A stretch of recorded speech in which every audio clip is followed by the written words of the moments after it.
Bienvenidas a Graduadas en Fantasía, el podcast donde dos hermanas, libreras de día y devoradoras de libros de noche, viajan a un sinfín de mundos mágicos. Aquí conjuramos hechizos prohibidos, volamos sobre dragones, leemos grimorios polvorientos para invocar demonios, hacemos pactos con faes de dudosas intenciones y hasta estamos dispuestas a darle nuestra sangre a un vampiro si es lo suficientemente guapo. Si alguna vez has soñado con recibir tu carta de admisión a una escuela de magia, empuñar una espada legendaria porque eres la elegida de los dioses, o te has mentido a ti misma diciendo solo un capítulo más, este es tu podcast. Yo soy Virginia, la hermana pequeña, fan absoluta del romantasy. A mí dame magia, personajes moralmente grises, criaturas fantásticas y seré tuya para siempre. Y yo soy Maite, romántica empedernida. Friends to lovers, trae para acá. Proximidad forzosa, give me more. Eso sí, no me pongas mucho spicy porque me repite. Y es que tengo una edad mental de 15 años. Y espero que estéis preparadas porque hoy estamos aquí para zambullirnos en lo más profundo de Alas de Onix, para intentar sacar a la luz esos detalles, esas teorías que Rebeca Yarros nos deja como miguitas de pan en el bosque. Y que nosotras seguimos sin mirar atrás. Es que Rebeca Yarros podría guiarnos hasta un precipicio y nosotras caeríamos con una sonrisa de satisfacción en la cara. En este informe de batalla vamos a releer del capítulo 7 al capítulo 12. Pero ojo, si no has acabado el libro todavía, es más que probable que se nos escapen spoilers de toda la novela. Así que lo mejor es que pares ahora mismo este episodio y lo guardes para cuando por fin termines de leer, porque nosotras vamos a estar aquí. He escuchado el episodio anterior. Tratamos la información desde el prólogo al capítulo 6 y nos encantaría saber qué teorías tenéis vosotros en mente o qué comentarios tenéis al respecto. Bueno, y ahora afila tu pluma y desenrolla un pergamino porque aquí empieza informe de batalla. Plan B en marcha, el mismo plan A, pero por las malas. Lo primero es conseguir a un manipulador del metal dispuesto a cometer traición. Así que la única opción es Sawyer, que se presta a ayudar, aunque todavía está sumido en la depresión de no sentirse un jinete.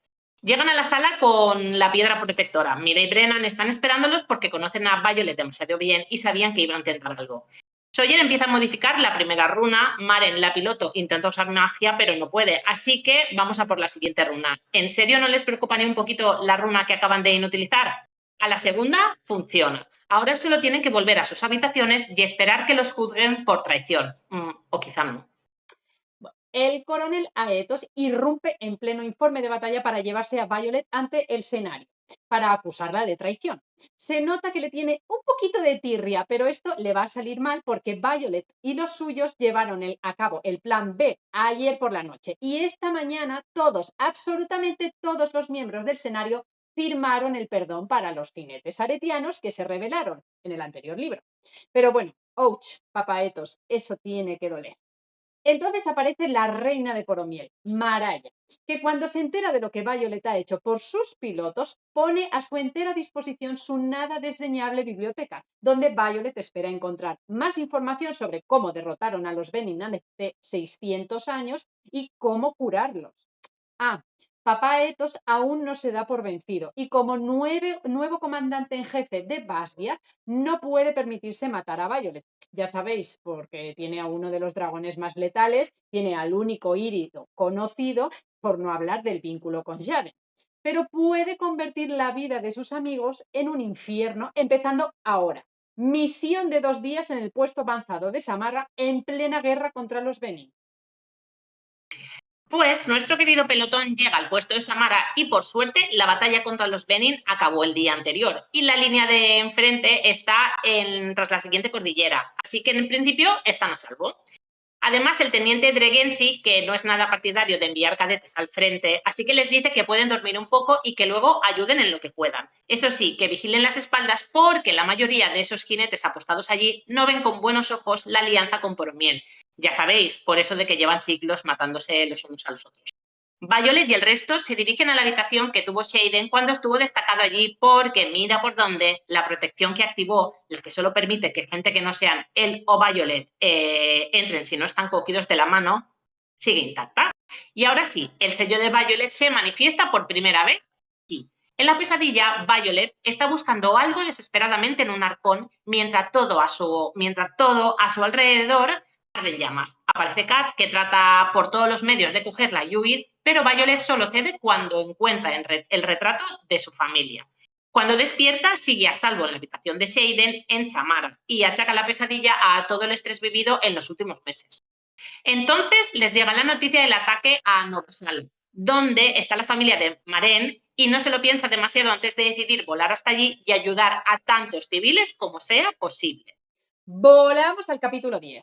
Gracias al tamaño y velocidad de Taylor, llega antes que el resto del pelotón, pero se encuentran con una tormenta creada por una hermosísima Benin, que los saluda cuando los ve. Espera, ¿los estaba esperando?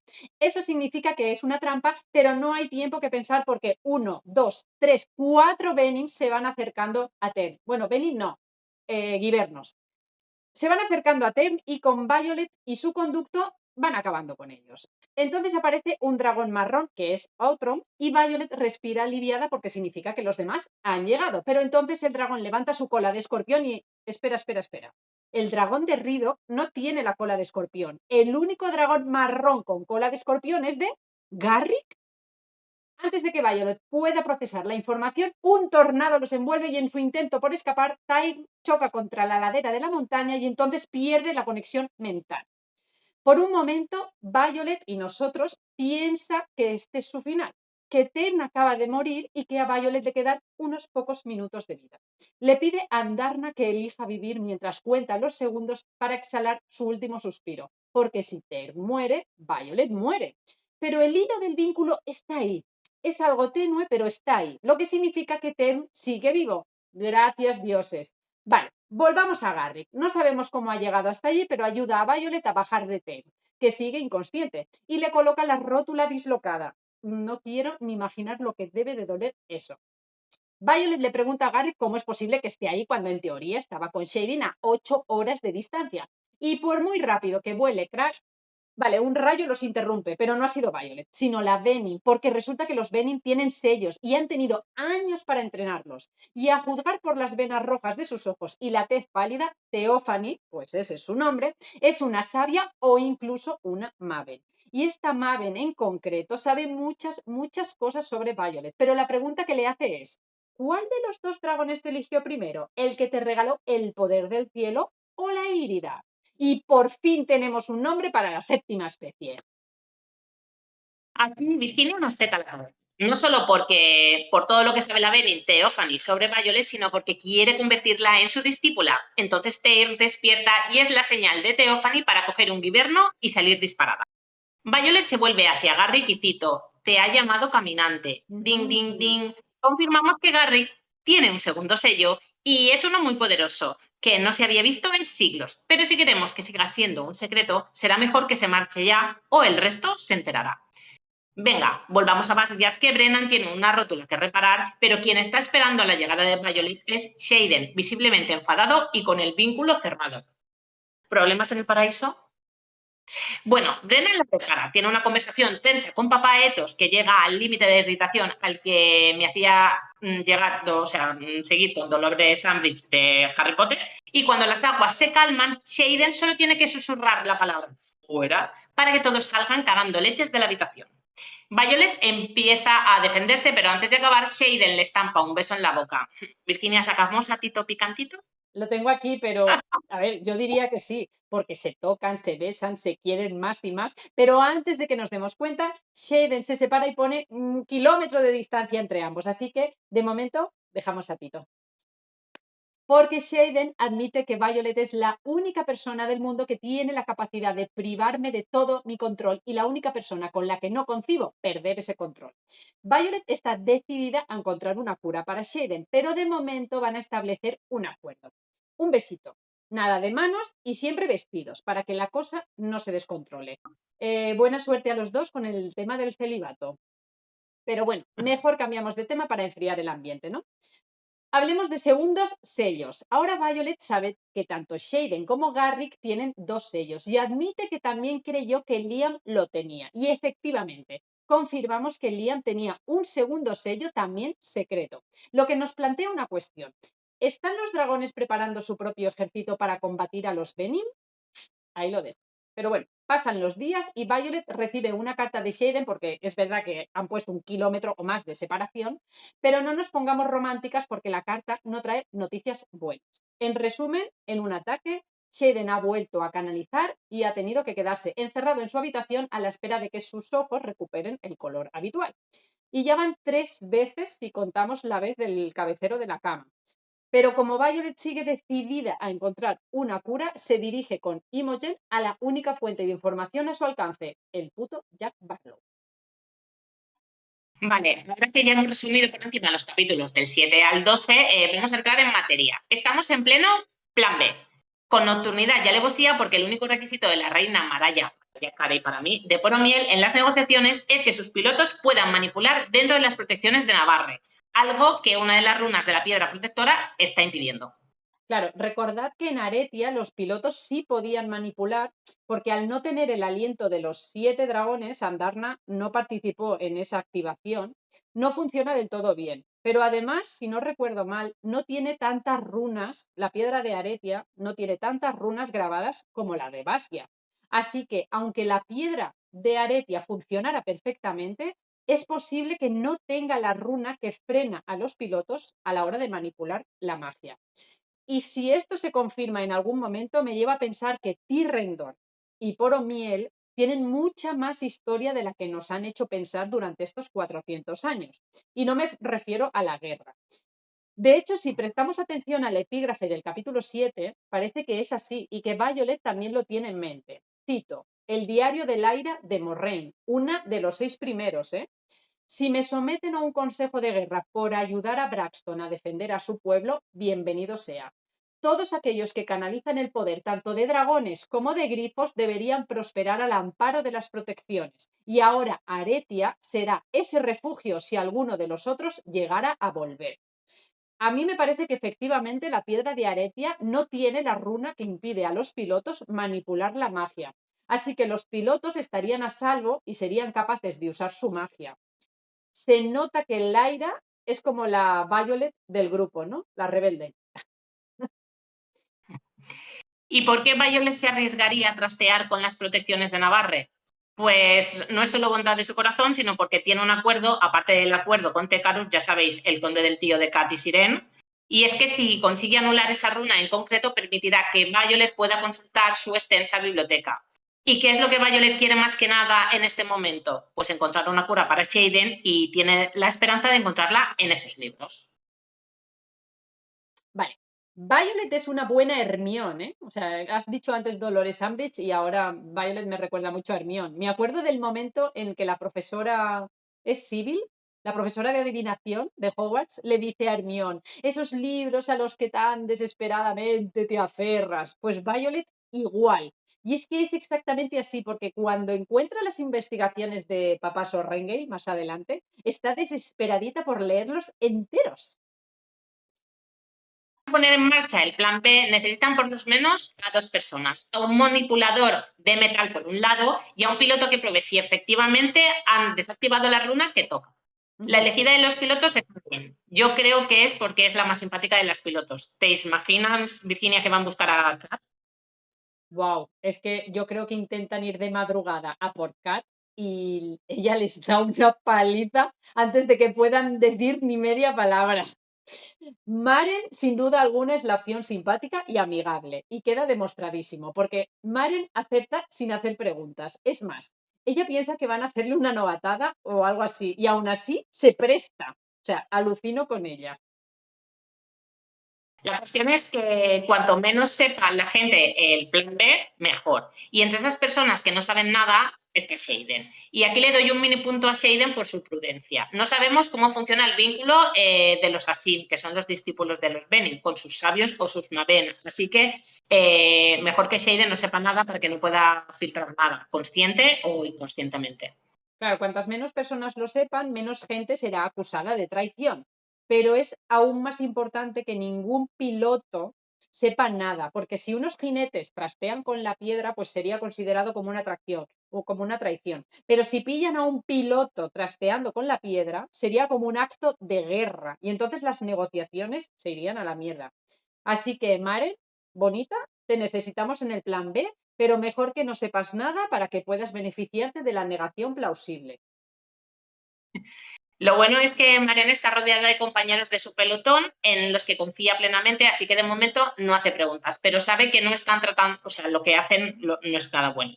Y eso nos gusta ver que los jinetes aretianos, y los pilotos están tan involucrados en esa nueva etapa que son capaces de confiar ya ciegamente en sus compañeros. Vemos qué diferencia hay entre jinetes aretianos y jinetes navarrenses. Los primeros ya consideran a los pilotos de su pelotón como uno más del grupo y los segundos siguen pensando que son el enemigo que deben eliminar. Sí, Virginia, ya tenemos a Marín, vale. Ahora necesitamos a Sawyer porque es un manipulador del metal, así que vamos a buscarlo en la enfermería. Ahí encontramos a Dire haciendo guardia, que por si no lo recordáis es el cadete de infantería al que Violet salva la vida durante el ejercicio de navegación de Alas de Hierro. Cuando el dragón de Barlow, Bade, decide participar en el evento y calcinar a todo el que se le ponga por delante. Por suerte, durante los ejercicios, Violet está ahí para decirle a Dire, como sea, que no mire al dragón a los ojos y agache la cabeza, lo cual hace que el soldado evite convertirse en una tostada viviente y sobreviva un día más. Más tarde admitió que le debe a Violet la vida, así que aquí estamos, en la enfermería, cobrándonos el favor que nos debe. Vale, y aquí tenemos a Sawyer en la enfermería, que si recordáis en el episodio anterior, ya no se siente como un gilnete. Vamos, no del todo. Aquí queremos apuntar que durante el tour de Rebeca Yarros presentando a las de Onyx, alguien del público le preguntó quién era el personaje más infravalorado de la serie y ella contestó que era Sawyer. Y sí, tiene todo el sentido del mundo porque vimos como en el episodio anterior ha pasado por mucho. Repitió primero, perdió su pierna durante la batalla de Basquiat y todavía no se ha graduado. Y no te olvides de que es el único del pelotón que no sabe lengua de signos. Y por lo que parece, nuestra querida Yesinia le hace tilín. Ay, sí, pobrecito. Cuando dice Sliser, ni siquiera da a entender que su dragón no se está comunicando con él, pero como veremos más adelante, es todo lo contrario. Sawyer y Sliser tienen una conversación pendiente, porque en realidad es Sawyer el único que piensa que no merece ser jinete, pero ya llegaremos a eso. Pero Virgi, date cuenta de que Violet también pasó por eso durante Alas de Sangre, cuando durante las clases de vuelo te ataba con las bandas de magia para que no se cayera de su lomo. ¿Te acuerdas? Ahí Violet sí que pensaba que si Ted tenía que hacer eso es que ella no era lo suficientemente buena para él. Pero Ted no pensaba así en absoluto. Todo estaba en la cabecita de Violet, igual que pensar que no es digno de su dragón es algo que está solo en la cabecita de Sawyer. Cierto. Pero bueno, que al final Sawyer acepta ayudar en el plan B para que su pelotón pueda mantenerse unido en Bastia. Yo creo que acepta por la charla de Rido, porque le da un poquito de amor y un poquito de patada en el culo cuando le dice, así que con todo el cariño de mi corazón, ponte el puto uniforme porque te necesitamos. Por mucho que Sawyer dude de su identidad como piloto, su pelotón, que es como su familia, lo tiene clarísimo. Porque ¿podría Sawyer vestirse normal para llevar a cabo la misión? A ver, podría, pero tiene que saber que su pelotón todavía lo considera parte de él. Y durante una misión todos tienen que llevar el uniforme, así que ponte el puto uniforme, Sawyer. Rido que se sale en este libro. De momento solo ha dicho que quiere formar parte del pelotón de búsqueda, pero aquí lo tenemos dando una charla motivacional y no va a ser la primera. Exacto. Sin duda es el personaje revelación de Alas de Onyx. En Alas de Hierro aprendimos que la piedra protectora está custodiada por los soldados que acaban siendo asesinados por culpa del puto Jack Barlow. Así que Violet envía a Imogen a noquear a esos dos guardias apostados. Claro, el problema es que Imogen no noquea a nadie, porque los que están esperando al pelotón no son simples soldados. No. Saludemos a Mira y a Brennan, los hermanos Sorrengale. Espera, porque aquí sé que alguna de nuestras lectoras, a las que seguro que se les pusieron los pelos de punta pensando en que Imogen nos estaba traicionando. ¿Qué? Yo no lo pensé, pero hubo lectoras, Virginia, que al leer que Imogen no había noqueado a los guardias, pensó que los acababa de delatar o algo. La verdad es que pienso que Imogen no es sincera del todo, pero no pienso que sea una traidora. Vale, bueno, no. Yo tampoco creo que Imogen sea sincera del todo, pero tampoco creo que sea una traidora. El tema de teñirse el pelo sigue ahí, no me convence nada. En fin, el caso es que Mira conoce a su hermana pequeña como la palma de su mano y sabía que después de demostrarle en el disco de capítulos anteriores que se puede anular una runa sin joder a las demás, en teoría sería posible hacer lo mismo con la piedra protectora y la runa que interfiere con la magia de los pilotos. Bueno, yo tengo que admitir que hasta que no empiezan a trastear con la piedra protectora, no empecé a atar cabo. Estaba un poco como Marena aquí, ¿no? No sé hasta dónde me lleváis, no sé por qué, voy a seguiros la corriente porque me fío de vosotros. Creo que la sensación de no estar del todo ubicada al principio del libro fue en este momento, porque normalmente las lectoras sabemos todo lo que pasa por la mente de Violet, pero aquí Violet no estaba pensando en los detalles del plan e íbamos un poco a oscuras. Sí, un poco sí. Pero bueno, si vamos a trastear con las protecciones, no hay nadie mejor que Mira para que esté presente, porque su sello tiene que ver con crear protecciones. Ya vimos que capítulos anteriores es capaz de averiguar que las protecciones de Aretia le quedan unos 6 meses. Así que si hay algo de lo que entiende, es de esto. Nadie mejor que ella para saber que todo está ok con la piedra protectora mientras están ahí tocando. ¿Y Brennan? ¿Qué hace Brennan? Pues es el plan B del plan B, porque si esta misión acaba desactivando las protecciones que impiden que los Benin atraviesen Navarre, pues está ahí para arreglarla, porque total ya hizo eso una vez, pues otra. Que Mira haya sido capaz de llamar a Brennan para esto me hace pensar que ha habido un poco de acercamiento entre ellos, ¿no? O sea, las cosas no estaban muy bien entre los hermanos mayores y menos tras la muerte de mamá Sonringale, pero viendo esto creo que aún hay esperanza. Sí, pero bueno, vamos allá, que la banda se ha reunido en la sala de la piedra protectora y tenemos una runa que manipular. Violet tiene algún problemilla para concentrarse porque de repente le vienen todos esos recuerdos en los que vio a su madre perdiendo la vida en esa misma habitación. Pero es muy buena barriendo los problemas debajo de la alfombra como si nunca hubieran existido. Sí, sí, ya dijimos en el último episodio que eso de barrer tanto debajo de la alfombra iba a hacer que petara en algún momento. Y vaya si le hace, se vuelve catatónica. Como en realidad ella no tiene ninguna tarea concreta durante esta misión, no pasa nada si no está al 100% centrada. Ujú. El otro que parece que tampoco tiene una tarea concreta es Rido, pero en realidad es como un control de daños, porque cuando Sawyer manipula una runa y empieza a chorrear metal fundido, es el sello de Radok, el hielo, el que consigue detener el avance del fuego para que pueda para que pueda seguir manipulando otra runa. La primera no era la runa que buscan porque Marine intenta hacerle evitar un objeto y no, todavía no pueden hacer magia. Así que, siguiente runa. Pero espera, porque aquí me quedé de piedra. O sea, nadie se pregunta qué runa han jodido. O sea, Redox sí que lo pregunta, pero me sorprende que Violet no empiece a darle vueltas a esto. O sea, Sawyer anula una runa y aunque Redox contenga el daño, no significa que la runa vuelva a estar activa. Activar una runa significa manipular los hilos de la magia, hacer los nudos como si fuera un tapiz, y no creo que sean fáciles de arreglar una vez desactivados. Así que creo que han desactivado una runa, pero por suerte no es la que permite a los Benin traspasar las protecciones. Pero estoy totalmente segura, y es que pongo la mano en el fuego, que esta acción, que pasa tan desapercibida, va a tener más implicaciones de las que hemos visto hasta ahora. Y que Rebeca Yarros se guarda unas en la manga con este tema de la runa que han desactivado. Podríamos decir que Sawyer está tocando las runas que la piedra de Aretia no tiene. Hemos comentado hace nada que la piedra de Aretia sí podría permitir que los pilotos manipularan dentro de las protecciones, pero ambas piedras sí deberían coincidir en la runa específica para alejar a los Bene. Así que las que Sawyer está modificando son las runas que no están en Aretia, ¿no? A ver, eso espero, pero nos lleva a otra pregunta. ¿Qué otras runas tiene Basquiat que no tiene Aretia? Virginia, no tengo ni idea, pero me encantaría que Rebeca escribiera un libro de runas para Damis o algo por el estilo. Nos ayudaría mucho.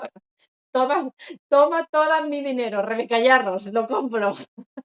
Vale, por suerte para nuestro pelotón, a la segunda va la vencida. Y cuando Sawyer desactiva esa segunda runa, Maren es capaz de hacer levitar un objeto. O sea que prueba superada.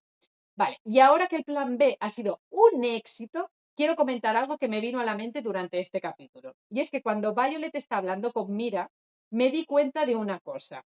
Varias veces Violet comenta de su hermana que nunca se equivoca, que todo le sale bien. Y esto me da que pensar porque resulta que la razón de que Rebecca Yarros matara a un personaje es porque era demasiado perfecto y ya no podía evolucionar. Y si un personaje no puede evolucionar, aquí acaba su historia y que Malek lo tenga en su gloria. No me extrañaría nada, absolutamente nada, que Mira sea el personaje que muere en el cuarto libro. Y os doy un poco la razón, te la doy, Virginia. Liam también era perfecto para Rebeca. Primero tuvo un escarceo con la muerte durante la batalla de pelotones, pero Violet lo salvó. Y después volvió a correr peligro de muerte durante los juegos de guerra, que no eran en realidad, ya sabemos, los juegos de guerra. Pero esta vez Violet no llega a tiempo y no lo puede salvar. Claro, ¿os dais cuenta? Mira tendrá un primer escarceo con la muerte en este libro al final, pero Violet la salva. ¿Podría ponerse en otra situación en la que Violet no pueda llegar a tiempo? Pues creo que sí. Si tuviera que apostar, creo que Mira será el personaje que muera en el cuarto libro. Vale. Podéis contarnos en los comentarios vuestras apuestas para esa muerte importante en el cuarto libro. Nos trasladamos a la mañana siguiente con la clase de informe de batalla a punto de empezar. Entonces es cuando se descubre el pastel. Los pilotos pueden manipular. De hecho, tenemos un ejemplo cuando Kat putea a uno de los jinetes navarrenses. Kat sigue siendo un poco capulla, pero al menos es capulla con miembros ajenos a su pelotón, lo cual es bien, ¿no? O sea, podemos quererla un poco por eso. Gracias a ese drástico cambio de los acontecimientos, ahora habrá dos profesoras en informe de batalla. Por un lado tenemos a la profesora de Vera, que es la que ha impartido esta clase desde Alas de Sangre, pero ahora se incorpora la profesora Kiandra, porque viene de parte de Poromiel y tiene mucha más experiencia en la batalla contra los Bene. Pero no es lo único que va a cambiar. Están a punto de llegar más pilotos desde Signisen, lo que obligará a aumentar el tamaño de los pelotones.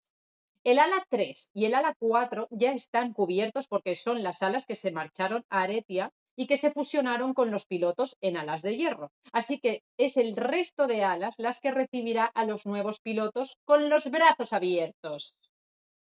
Bueno, Virginia, brazos abiertos es mucho decir. Pero no importa porque si no les parece bien la idea, la profesora de Vera les sugiere que presenten una queja directamente a Malek, que es un podéis iros a la mierda políticamente correcto. Pues sí. Y otro cambio. Con el regreso tanto de los jinetes aretianos como la próxima incorporación de pilotos, hay demasiados líderes de ala, así que van a recortar un poco. La mala noticia es que Aura Beinhaven sigue siendo la líder del ala 2, pero la buena es que Dane Aetos estará al frente del ala 4. ¡Yupi! Podemos comentar que todavía hay jinetes navarrenses que parece que no se han enterado de que estamos en guerra contra los Benin. O sea, están hablando del número de cadetes en las distintas alas y uno suelta. No es justo. Con la suma de los pilotos, el ala 3 y el ala 4 son mucho mayores y eso les dará ventaja durante los juegos de guerra. A ver, alma de cántaro, estamos en guerra de verdad. Déjate de putos juegos. Me parece increíble, Virgi, que haya cadetes que tengan la mente puesta en los juegos y no en sobrevivir a un encuentro con un Benin. Pues sí. Pero entonces irrumpe Papá Etos echando fuego por la boca, figuradamente, y acusa a Violet de alta traición por haber puesto en peligro las protecciones de Navarre. Qué rabia me da esto. O sea, no sé a quién odio más, si a Etos o a Jack. Están ahí. ¿Os acordáis de Papá Etos? Es el padre de Dane Etos, bien. Pero ¿quién es quién? En Alas de Sangre envió al equipo de Violet a la muerte durante los Juegos de Guerra, que en realidad, por su culpa, no fueron Juegos de Guerra. Eso por un lado. Y luego, en Alas de Hierro, se alió con Barris para intentar matar a Violet, ya que los secretos mueren con la persona que los guarda. Sí, pero lo más importante para mí es esto, y es que no sabemos cuál es su sello todavía. Papá Etos estuvo desaparecido prácticamente durante todo Alas de Hierro Pero aquí volvemos a encontrarlo en lo que para él sería una entrada triunfal. Por cierto, vemos que la relación con Dain se ha resentido bastante, supongo que desde que Dain abandonó Navarre para irse a Aretia con los demás jinetes, porque cuando Dain se vuelve hacia él, Aetos suelta: no tengo ningún hijo. Padre del año, sí señor. Y no solo lo han ascendido de coronel a general, sino que además ahora es el comandante de Pasguiad, lo que significa que todos los cadetes y profesores están bajo su mando. Lo que pasa es que hay un pequeño detalle del que no se ha dado cuenta, y es que Violet y su pelotón pusieron en marcha su plan B durante la noche, y esa misma mañana el Senario al completo ha firmado un perdón para todos los aretianos, en el que se les absuelve de cualquier acto delictivo que hayan hecho hasta el momento de la firma. Es decir, que lo que han hecho esa noche también entra en el perdón. ¡Amnistía para todos! Por cierto, tenemos que comentar la conversación paralela que tienen Shaden y Violet, porque apenas puedo escuchar algo de lo que dicen si tengo música o la tele puesta, como para mantener dos conversaciones al mismo tiempo, Pues sí, ¿no? sí, apenas retengo la información de una como para meterme en dos conversaciones. Probablemente me confundiera el canal de comunicación y a lo mejor diría algo como, o sea, en voz alta diría, tranquilo, ellos no saben que eres Benim. Así se me escaparía en voz alta en lugar de mentalmente. Bueno, y además, disimular que estás teniendo una conversación mental con tu novio, que acaba de ser nombrado duque, delante de otras 5 personas más que te están hablando, o sea, ni de coña podría hacerlo, no puedo. El escenario está debatiendo si de verdad Violet se va a ir de rositas, aunque parece que están más que dispuestos a darle carpetazo a este tema cuando entra la reina Maraya La- Carey. Bueno, entra la reina Maraya y con un solo vistazo ya sabemos que es una mujer de armas tomar. Cito, el intrincado peto acorazado de plata que luce lanza destellos con la luz matutina cuando camina hacia adelante, y su sonrisa hace que se formen arruguitas en la piel dorada de las comisuras de sus ojos oscuros. Lleva unas calzas rojo escarlata con una espada corta a la cadera y una tiara resplandeciente en los alborotados rizos, cuya delicadeza marca un fuerte contraste con sus armas. Esta es una mujer fuerte, con experiencia y preparada, preparadísima para la guerra, joder. O sea, ya sea en una batalla verbal contra el Senario o en el campo contra los Benin, gana. Es más, en Alas de Hierro comentan que ha rechazado todas y cada una de las propuestas de matrimonio que le han hecho desde los reinos insulares. O sea, no tiene hijos, de ahí que sea el conde Tecarus el primero en la línea de sucesión y Sirene, la hermana de Kat, la siguiente línea. Pero esta mujer es... ¡Ole! Muy Maraya. Cuando la reina Maraya se entera del acuerdo de Violet con Tecarus, extiende el acuerdo a su propia biblioteca, que en teoría es mucho más extensa que la del propio conde. Algo que Violet espera con ansias, ya que está desesperada por encontrar la información sobre los Benin y sobre su cura. Solo se nos dice que esa biblioteca está en su residencia de verano, pero no se nos dice dónde está esa casa. ¿Qué te parece?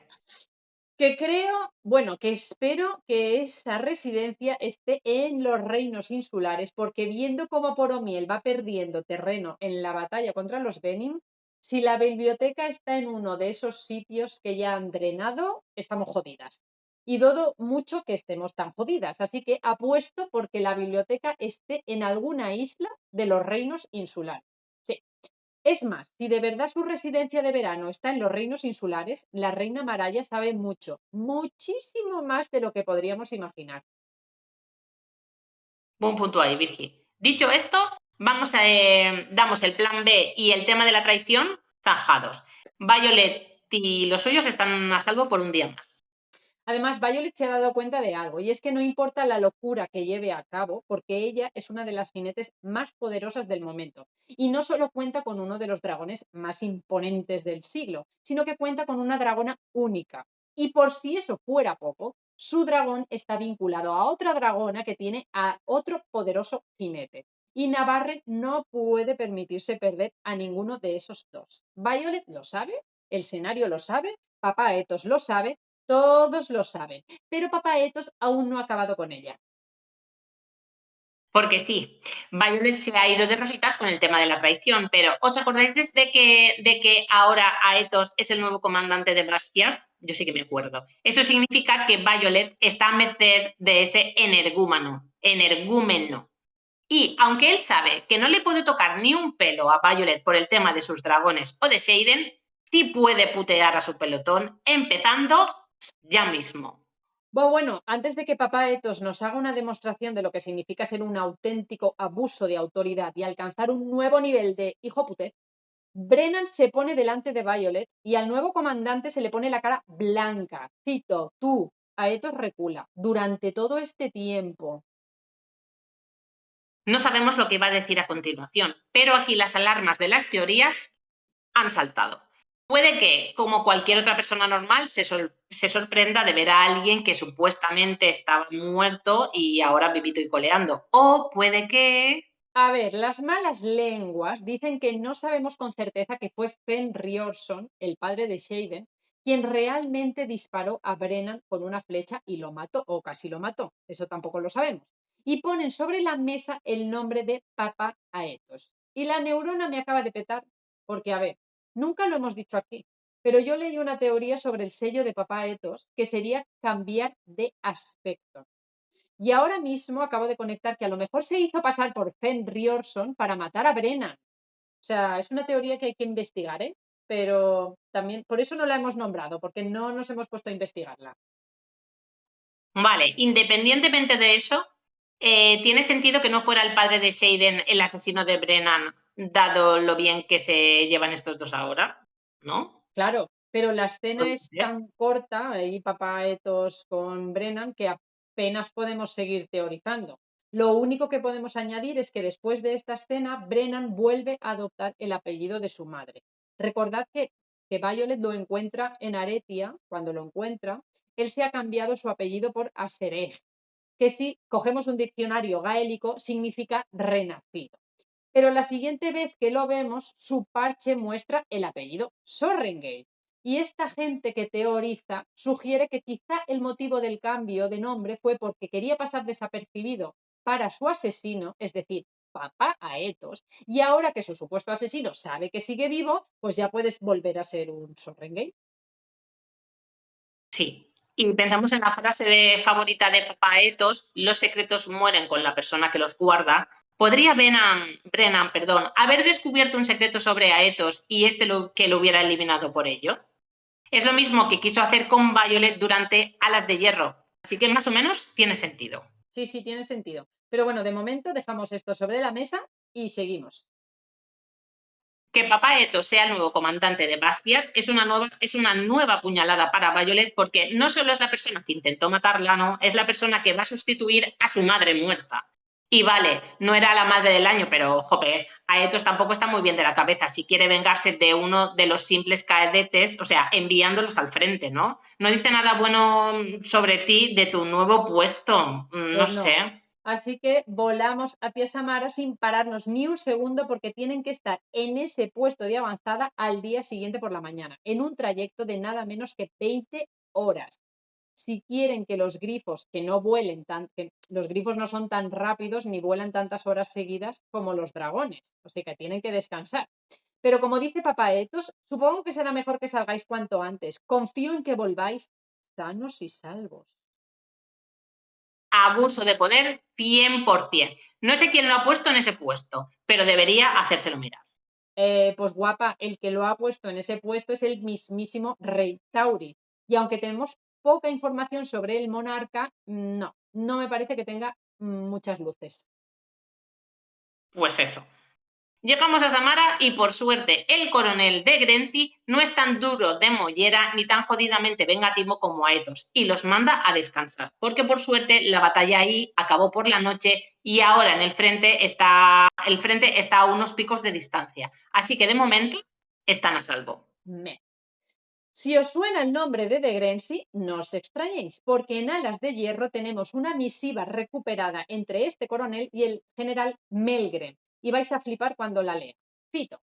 Tras la muerte de 3 prisioneros consecutivos durante sus interrogatorios, este mando considera que el mayor Barton Barrish debería apartarse de las alas activas hasta nuevo aviso. Me parece que De Grenzy es de los nuestros. Seguro. Samara ha cambiado bastante desde la última vez que Violet estuvo allí visitando a Xaden. Cuando las protecciones de Navarre se fueron a la mierda al final de Alas de Hierro, Samara fue uno de los puntos en los que atacaron los Venin y los Givernos, y hay muestras de ello en todo el fuerte. De hecho, cuando las protecciones volvieron a activarse, recordar que los Venin tuvieron que salir huyendo, pero los Givernos empezaron a caer del cielo como moscas. Y uno de ellos se llevó un cuarto del edificio por delante. Es de Grenzy el que nos explica lo que ha pasado. El Giverno se estrelló contra el muro cuando las protecciones volvieron a alzarse, pero en cuanto cayó el perímetro, a los Venin no les hizo falta la magia para entrar en el puesto. Perdimos casi todo nuestro poder acabando con ellos. Conseguimos rechazarlos al otro lado de la frontera, pero el frente está en la otra orilla de esta colina. ¿A qué se refiere con perdimos casi todo nuestro poder acabando con ellos? Pues se refiere a las dagas con aleación, que son el único material que es capaz de matar a un Venin. Y también son lo único que puede extender las protecciones como si fuera una tela de araña, desde la piedra de protección de Basgiath hasta las fronteras con Poromiel.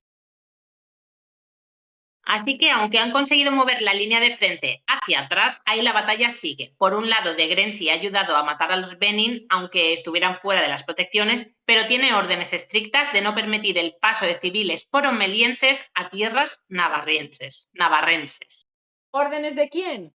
Del rey Tauri, el mismo que ha puesto a Papá Etos al frente del colegio de guerra. Nos vamos a descansar un poco después de ese vuelo de 22 horas hacia Samara, momento en el que Violet tiene un sueño un tanto extraño. Violet está en su habitación, donde hay una cama con dosel, y está buscando de forma desesperada algo dentro de un arcón de madera. Entonces unas llamas azules atraviesan las ventanas y la lanzan hacia atrás contra un espejo que se hace añicos y cuyos cristales le provocan cortes en la parte superior de la cabeza. Tenemos que hablar de varias cosas. La primera, esas llamas azules. Los Givernos tienen llamas azules, pero por lo que es lógico pensar que el ataque está dirigido, o sea, va dirigido de los Venin, son los Venin. Ahora bien, ¿dónde se encuentra esa habitación, Virginia? Como sabremos justo después de que Violet despierte, Kat comenta: salimos de Riscara luchando, así que es bastante probable que estemos viendo una pesadilla de Maren en el que revive ese mismo momento. Pero lo que no hemos encontrado ni hemos leído a nadie de que lo haya hecho es ninguna mención sobre que Maren tenga cicatrices en la parte superior de la cabeza después del golpe con el espejo. Claro, a ver, esto podría ser porque no le ha quedado una cicatriz después del golpe y se ha curado o lo que sea, o porque estamos viendo algo que aún no ha ocurrido. Pero sabiendo que la Academia de Pilotos de Riscara fue atacada por los Venin y que los pilotos, entre ellos Kat y Mare, tuvieron que salir por patas, es más plausible que estemos viendo un recuerdo de Maren que algo en el futuro. Lo que me ha sorprendido es que una academia militar tenga camas con dosel. Bueno, en Hogwarts también tenían camas con dosel, ¿eh? Creo que estamos demasiado acostumbradas a la austeridad de Basgia y en Alas de Hierro comprobamos lo diferentes que pueden llegar a ser ambas escuelas. Mientras la trilla de Basgiath es un acontecimiento peligroso y letal, la ceremonia donde los grifos eligen a sus pilotos es mucho más amable. O sea, saltan desde un acantilado al mar. Si caes encima de un grifo, premio. Si no, pues caes al mar, pero sobrevives. Así que tampoco me parece tan descabellado que en la academia de pilotos tengan camas con dosel, la verdad. Vale, pues tienes razón. Así que Podría tenemos ser. este sueño en el que parece que están evacuando la ciudad ante un ataque Venin. Rebeca describe muy bien lo que significa estar dentro de un sueño. O sea, es brutal. Esos momentos en los que tu mente le pide a tu cuerpo que se mueva o reaccione, pero tú no te mueves ni dices nada. O cuando quieres gritar y nada sale de tu boca. O sea, ¿quién no ha tenido un sueño así? Sí, muy real. Pero vamos a releer lo que Violet o Maren, ya que en realidad es su sueño, aunque todavía no haya llegado a esa conclusión, le dice a Kat, cito, tienes que vivir, él te escogerá, sé que lo hará, eres la futura reina de Tirrendor y tu pueblo te necesita. Si nos ponemos a analizar, cuando habla de él, tiene que ser Shaden, por supuesto, pero nos llama la atención la palabra reina. Tirrendor no es un reino, es un ducado. Así que si Kat se casara con Shaden, no sería la reina de Tyrrendor, sino la duquesa de Tyrrendor. Rebeca Yarros, ¿hay algo que nos quieras decir con esto o dejarás que nos rebanemos los sesos como tantas otras veces? No esperes a que te conteste, pero sí, es curioso que hable de Kat como reina cuando sabemos que más adelante la reina Maraya muere. Y aunque Kat no es la primera en la línea de sucesión de Poromiel, nos está diciendo que acabará siendo la reina de Poromiel por culpa de una serie de catastróficas desdichas. Es posible. En todo caso, solo estamos teorizando. Rebeca nos dijo que solo habíamos visto un 10%, es decir, un porcentaje ínfimo del poder de Violet. Así que, quién sabe. Otra cosa que me llamó la atención es que en el sueño Violet no consigue recuperar el retrato de la familia y como sabremos tan solo unas páginas más tarde de boca de Theophany, los padres de Maren mueren en un ataque Benin, quemados por fuego de Giverno, como ocurre con el retrato. Es un poco triste, Sí. la Pero verdad. bueno, podríamos seguir hablando del segundo sello de Violet, pero como en este capítulo no sabemos mucho más, dejaremos el resto para más adelante. Hasta que Violet no va a buscar a Maren para preguntarle si realmente el retrato de su familia fue Pasto de las Llamas, pues hasta ese momento no tiene confirmación de su segundo sello, así que lo dejamos aquí. Pero bueno, vosotras sois libres de teorizar en vuestros comentarios, es más, os animamos a ello. Exacto. Nos vamos con nuestro pelotón favorito que acaba de despertar en una habitación protegida con la magia de Shaden y cuya almohada huele todavía a menta como él. Virginia, no te me vayas. De Vale. aquí tenemos que comentar la mención de dos dragones, Macy y Grey. No es la primera vez que leemos que estos dos dragones vinculados son capaces de comunicarse a una distancia mucho mayor que Teir y Sgail. En Alas de Hierro, Violet le pregunta a Teir, ¿cuánto falta para que Sgail y tú podáis comunicaros a tanta distancia? A lo que Teir responde, años. Grey y Mace llevan muchas décadas juntos. Y de nuevo, ¿estamos ante un detalle que Rebeca Yarros nos suelta y que luego tendrá su importancia? Creemos que sí. Es más, creemos que es muy posible que antes de que termine la saga, Teirn y Sgail también desarrollarán esa habilidad, porque Rebeca ha sembrado demasiadas pistas como para que el vínculo entre estos dos dragones principales no acabe evolucionando en eso. Por cierto, si los dragones emparejados desde hace tantísimo tiempo pueden comunicarse a grandes distancias, ¿pensáis que también podrán estar separados durante más de 3 días?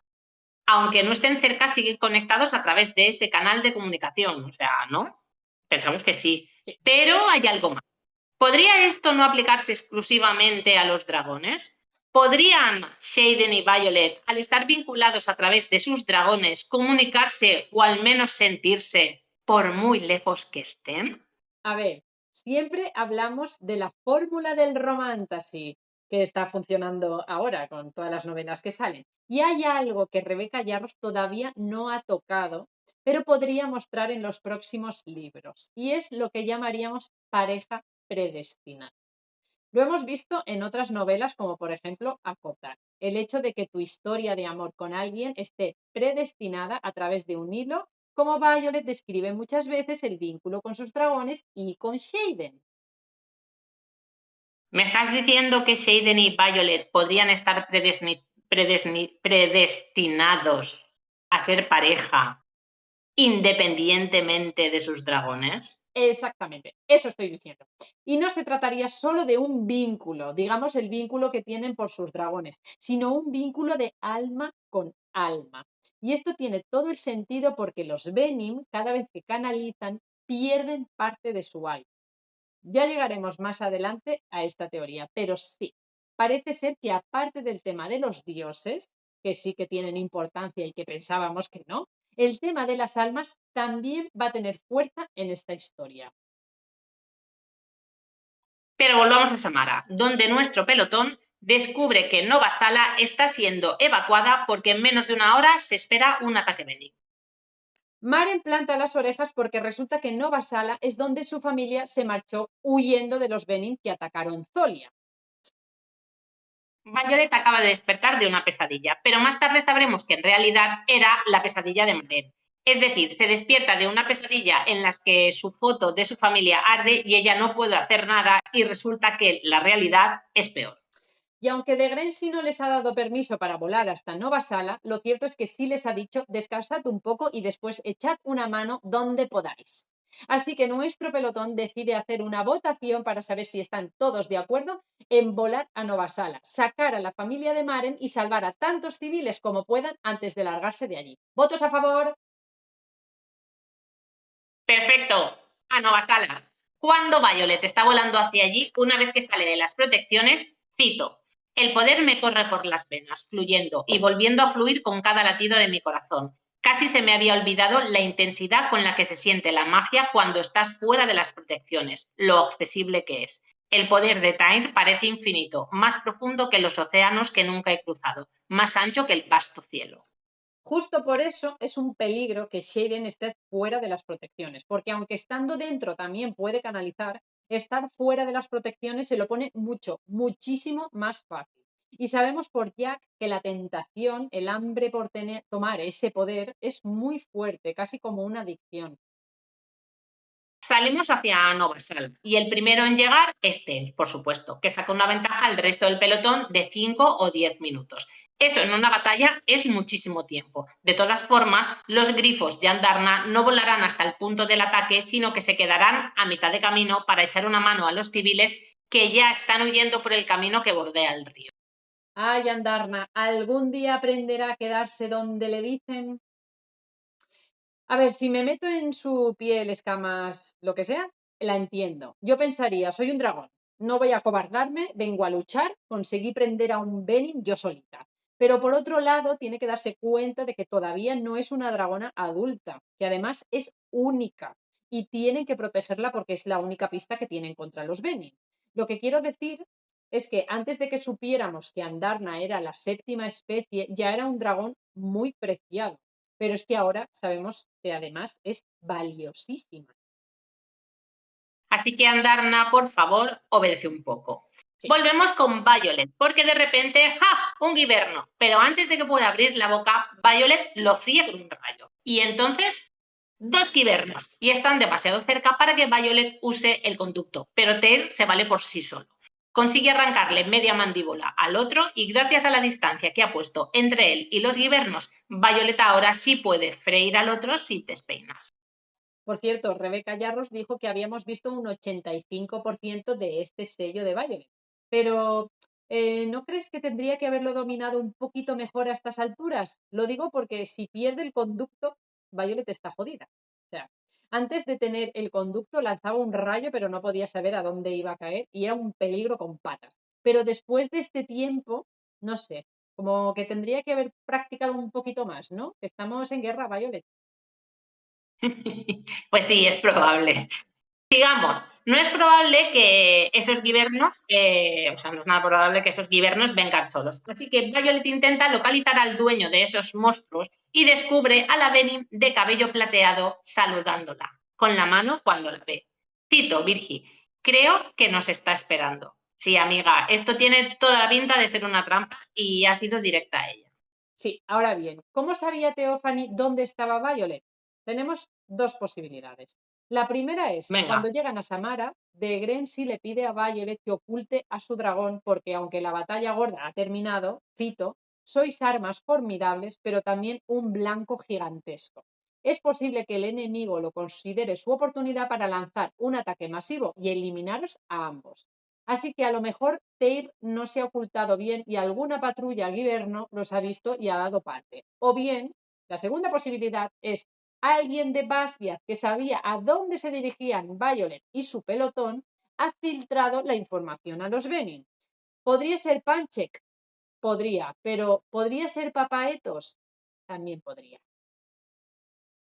Pero estamos en pleno combate contra los guibernos. No es momento de ponerse a teorizar como sabía Teophany que estaban allí, Virginia. Cierto. A ver, dos Givornos más aparecen a la vista y Tern y Violet lo tienen bastante complicado porque aunque Tern es más grande, los Givernos son más rápidos. Y estando tan cerca, Violet no puede usar su sello porque podría convertir a Tern en una tostada con su propio poder, lo cual sería gracioso. Lo dudo, lo dudo. Ted consigue herir mortalmente a uno de ellos, pero el otro todavía está acechando. Pero espera, un dragón marrón aparece y Violet respira aliviada pensando que es Aotrom, el dragón de Rido. Pero entonces ataca al Guiberno con su cola de escorpión y Violet se resetea porque Aotrom tiene cola de espada. ¿A quién conocemos que tiene un dragón marrón con cola de escorpión? A Garrick. Pero Violet no tiene tiempo de digerir la información porque Theophany crea un tornado y Ale empieza a zarandearlos y a darles vueltas y más vueltas como si fueran trapos dentro de la lavadora. ¡Hasta luego, Zorothy! Saluda al mago de Oz de nuestra parte. Tyr consigue escapar de la corriente de aire, pero acaba estrellándose contra la ladera de la montaña, tan fuerte que pierde el conocimiento. Porque pierde el conocimiento, ¿no? O sea, Tyr no está muerto. Virginia, ahí pasé mucho miedo por ti. Por un lado pensaba, no puede ser que acabe así. Estamos en el tercer libro, es solo el capítulo 10, pero por el otro... Claro, y escuchar la preocupación de Andarna cuando pregunta por Tain, como porque no siente el vínculo, pues a mí hizo que se me pusieran los pelos de punta. Andarna diciendo, no me dejes, no podéis dejarme. Y el momento de Violet pidiéndole a Andarna que viva, porque si Ted se va, a ella le quedan como 2 minutos antes que Uf, irse con él. esto, o sea, esto me inquieta. ¿No sientes que es también como si Rebeca nos estuviera preparando para la posible muerte de Tain? No quiero que muera, pero existe esa posibilidad. Bueno, pero ¿qué le decimos a la muerte, al menos en este momento? Not today, not today. Vale, Hoy así no. que no. Ter no está muerto. Nos ha dado un susto de muerte, pero aún respira. Por cierto, cuando hice la relectura, a pesar de saber que Ter no estaba muerto, volví a tener el corazón en el puño. O sea, volví a pasarlo mal por él.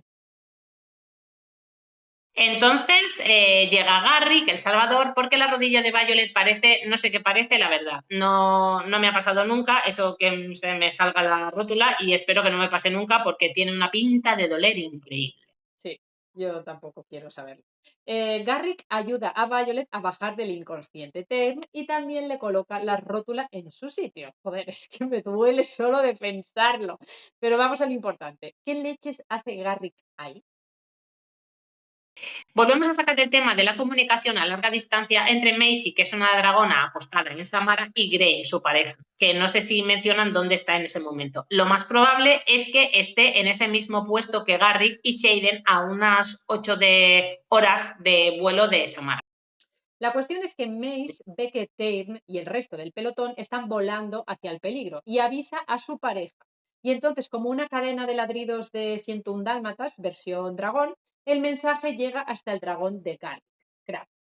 También le llegaría a Sgale, pero como no se habla con Shaden, es Garrick quien tiene que darle el mensaje personalmente a Shaden. Y creo que el silencio de su dragona no ayuda a que Shaden esté controlado y tranquilo. Cito, en cuanto supo que ibas directa hacia el peligro, se puso un poco irracional. Nunca lo había visto así, nunca. Y añade, no es el mismo. Claro, y justo cuando Violet parece que va a salir de la espiral de negación en la que está metida con el tema Shaden Benning, justo cuando está a punto de darse cuenta de que el tema de Shaden Benning es mucho más gordo de lo que ella piensa y de que Shaden sí ha cambiado, el hecho de que Garrick esté ahora mismo a su lado empieza a tener prioridad en su cerebro. Así que Macy ve a Time volar hacia el peligro y avisa a su pareja. Vale, eso explica cómo sabían en el puesto de Garrick y Seiden que Violet estaba volando hacia el ataque de Nin, pero Macy los vio hace 40 minutos y el vuelo desde donde está Graham es como de 8 horas mínimo, ya lo han dicho. Violet es consciente de que el sello de Garrick es el viento, un sello bastante común entre los jinetes. Pero, vuelvo a citar, ni de puta coña has conseguido que un viento de cola de cientos de kilómetros por hora impulsara acá. Así que, ¿cómo has llegado hasta aquí? No es la primera vez que se lo pregunta mientras están ahí arreglándole la rótula. Y como Garrick no contesta, Violet empieza a cabrearse tanto que cae un rayo cerca, muy cerca. Pero no he sido yo, dice Violet. He sido yo, suelta Theophany. Ha sido la hermosa y aparentemente joven Theophany. Y aquí no sé ni por dónde empezar a desgranar este capítulo, Virginia. Así que supongo que empezar por el principio está bien. Vamos con el epígrafe.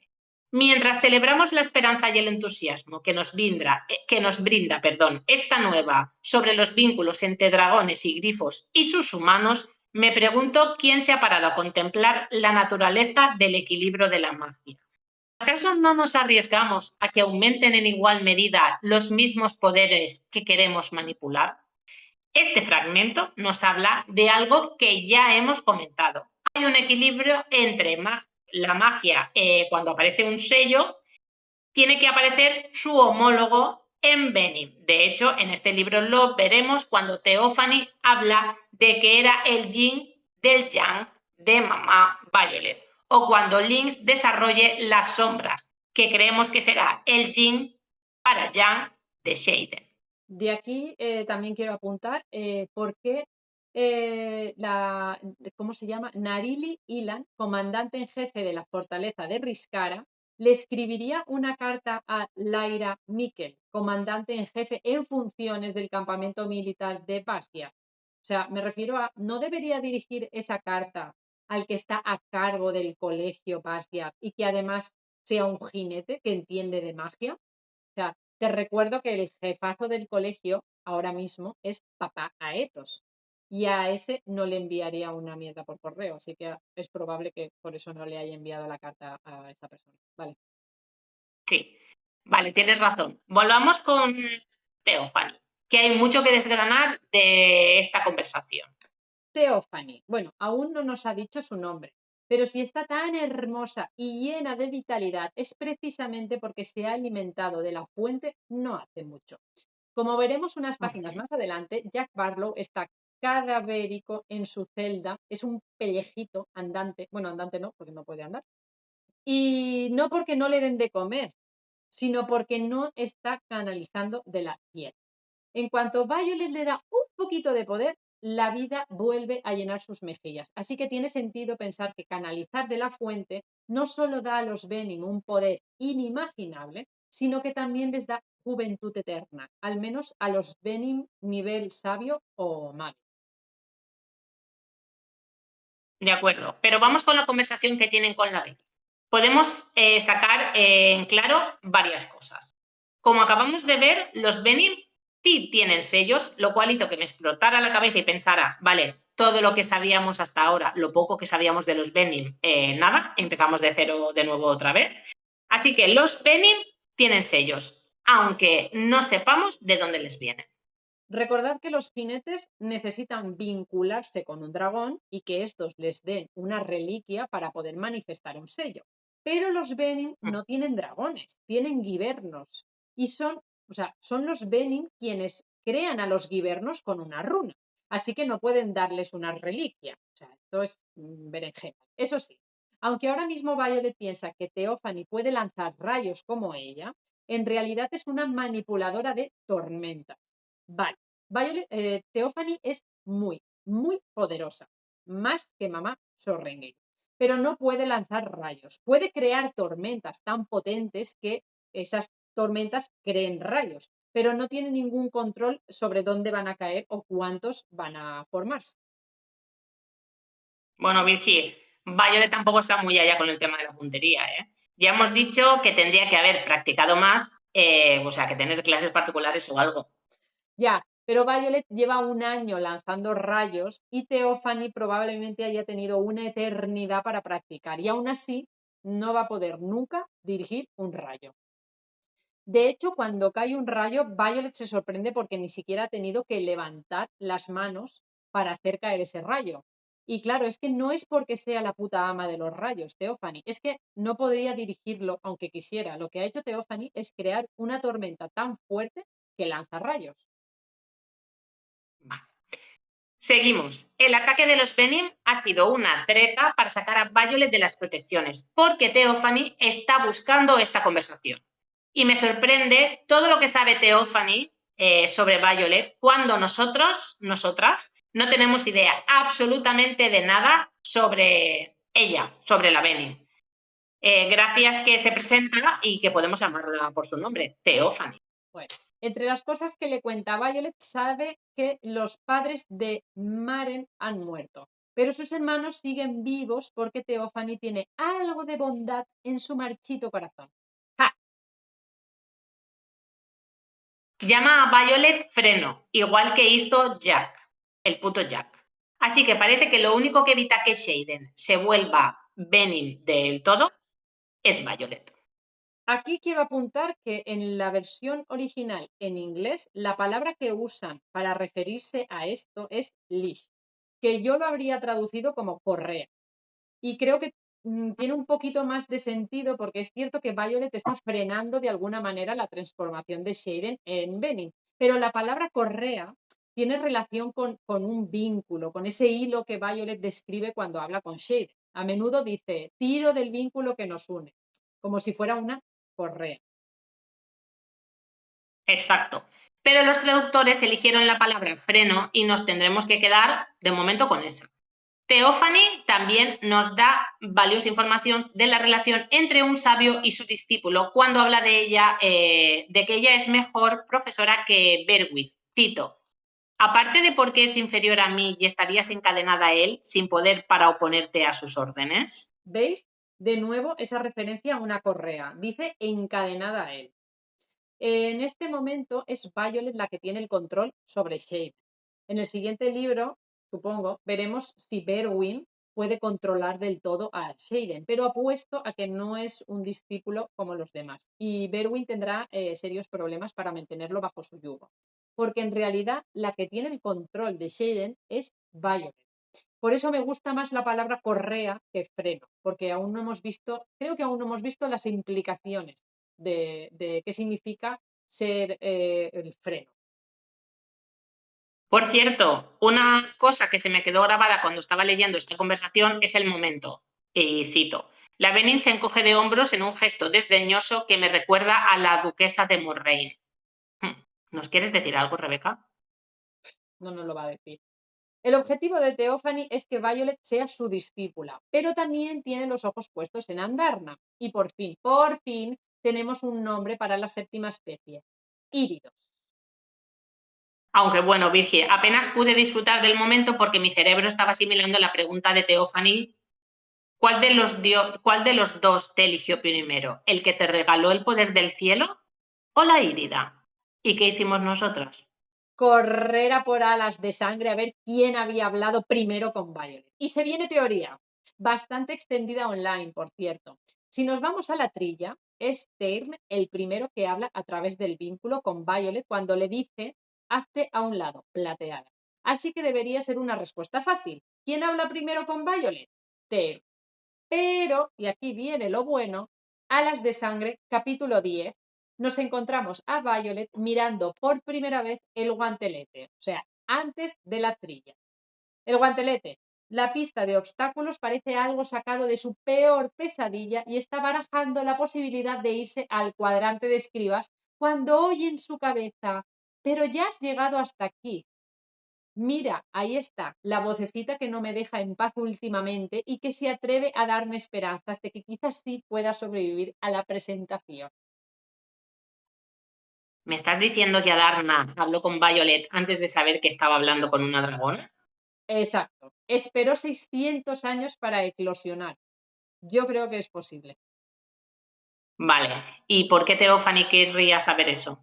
Pues no lo sabemos de momento, pero no puede ser casual que más tarde Leothan también le pregunte a Violet cuál de sus dragones se vinculó primero. Así que tiene que ser importante. Vale. Otra cosa que hay que tener en cuenta, Virgi, Theophany no dice el que te dio el poder del rayo. No. Dice el que te dio el poder de los cielos.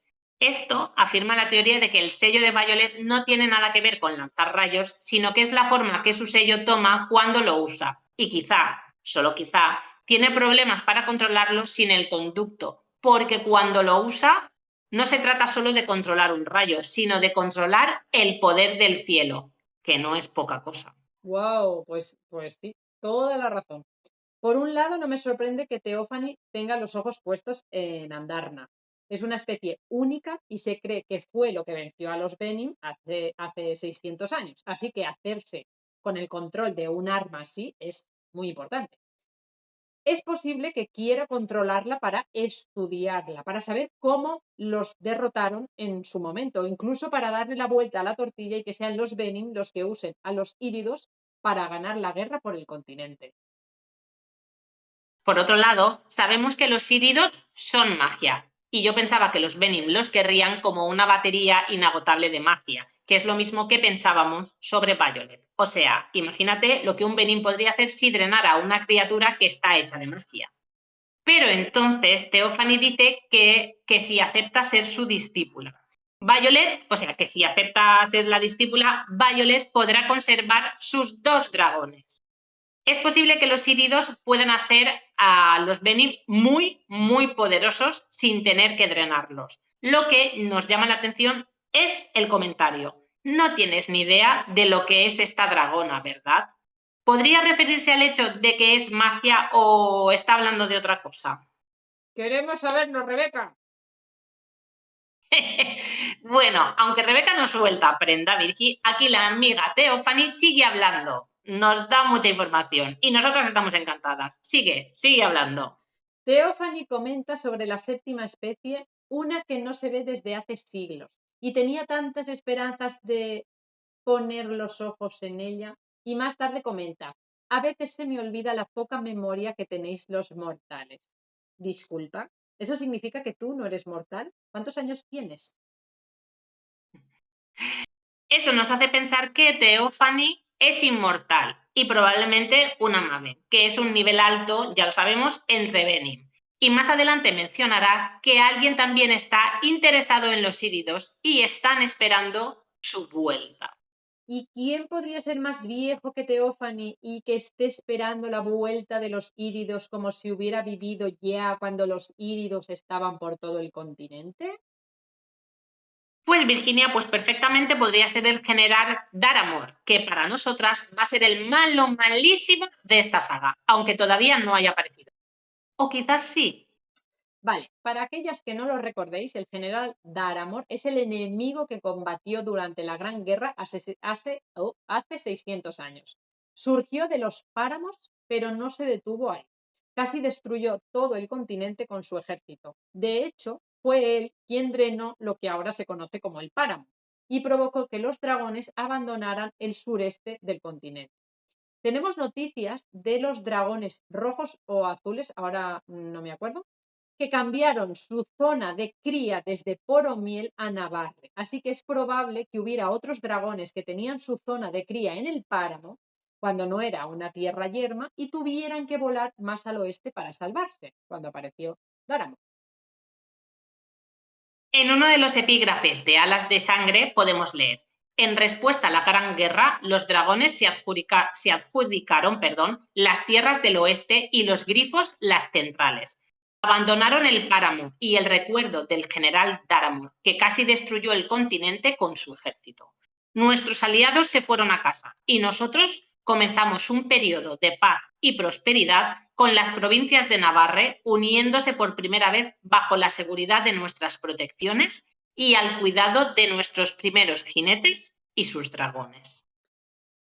Aunque en los textos nunca se menciona que Daramon fuera Benim, no es descabellado pensar que sí lo era y que Navarre simplemente en algún punto de la historia decidió eliminar ese detallito de los libros de sus archivos y ocultar la existencia de los Benim, porque no sería la primera vez.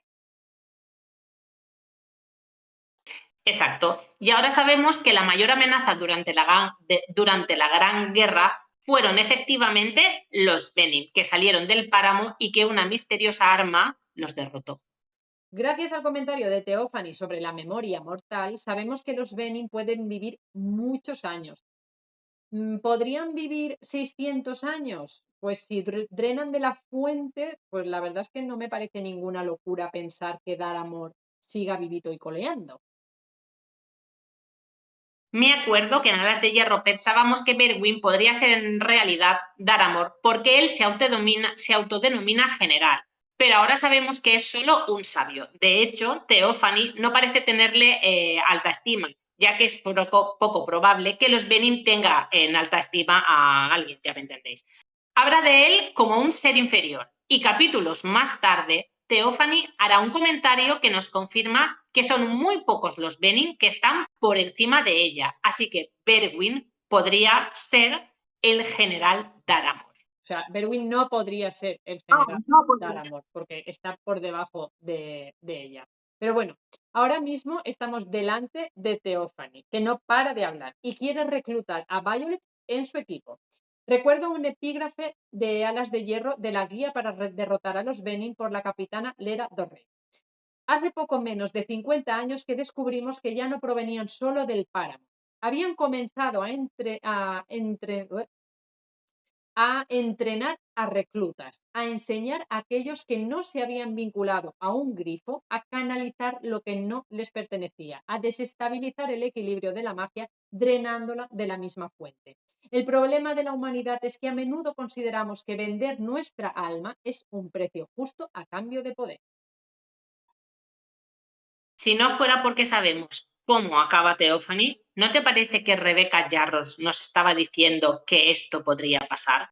Quedan 2 libros, así que no es descabellado pensar que en algún momento, por alguna razón que todavía desconocemos, o siendo esa razón el amor que siente por Xaden, Violet se vea en la situación de irse al bando Benin. Solo tendría a Berwin para elegir como profesor, pero podría pasar.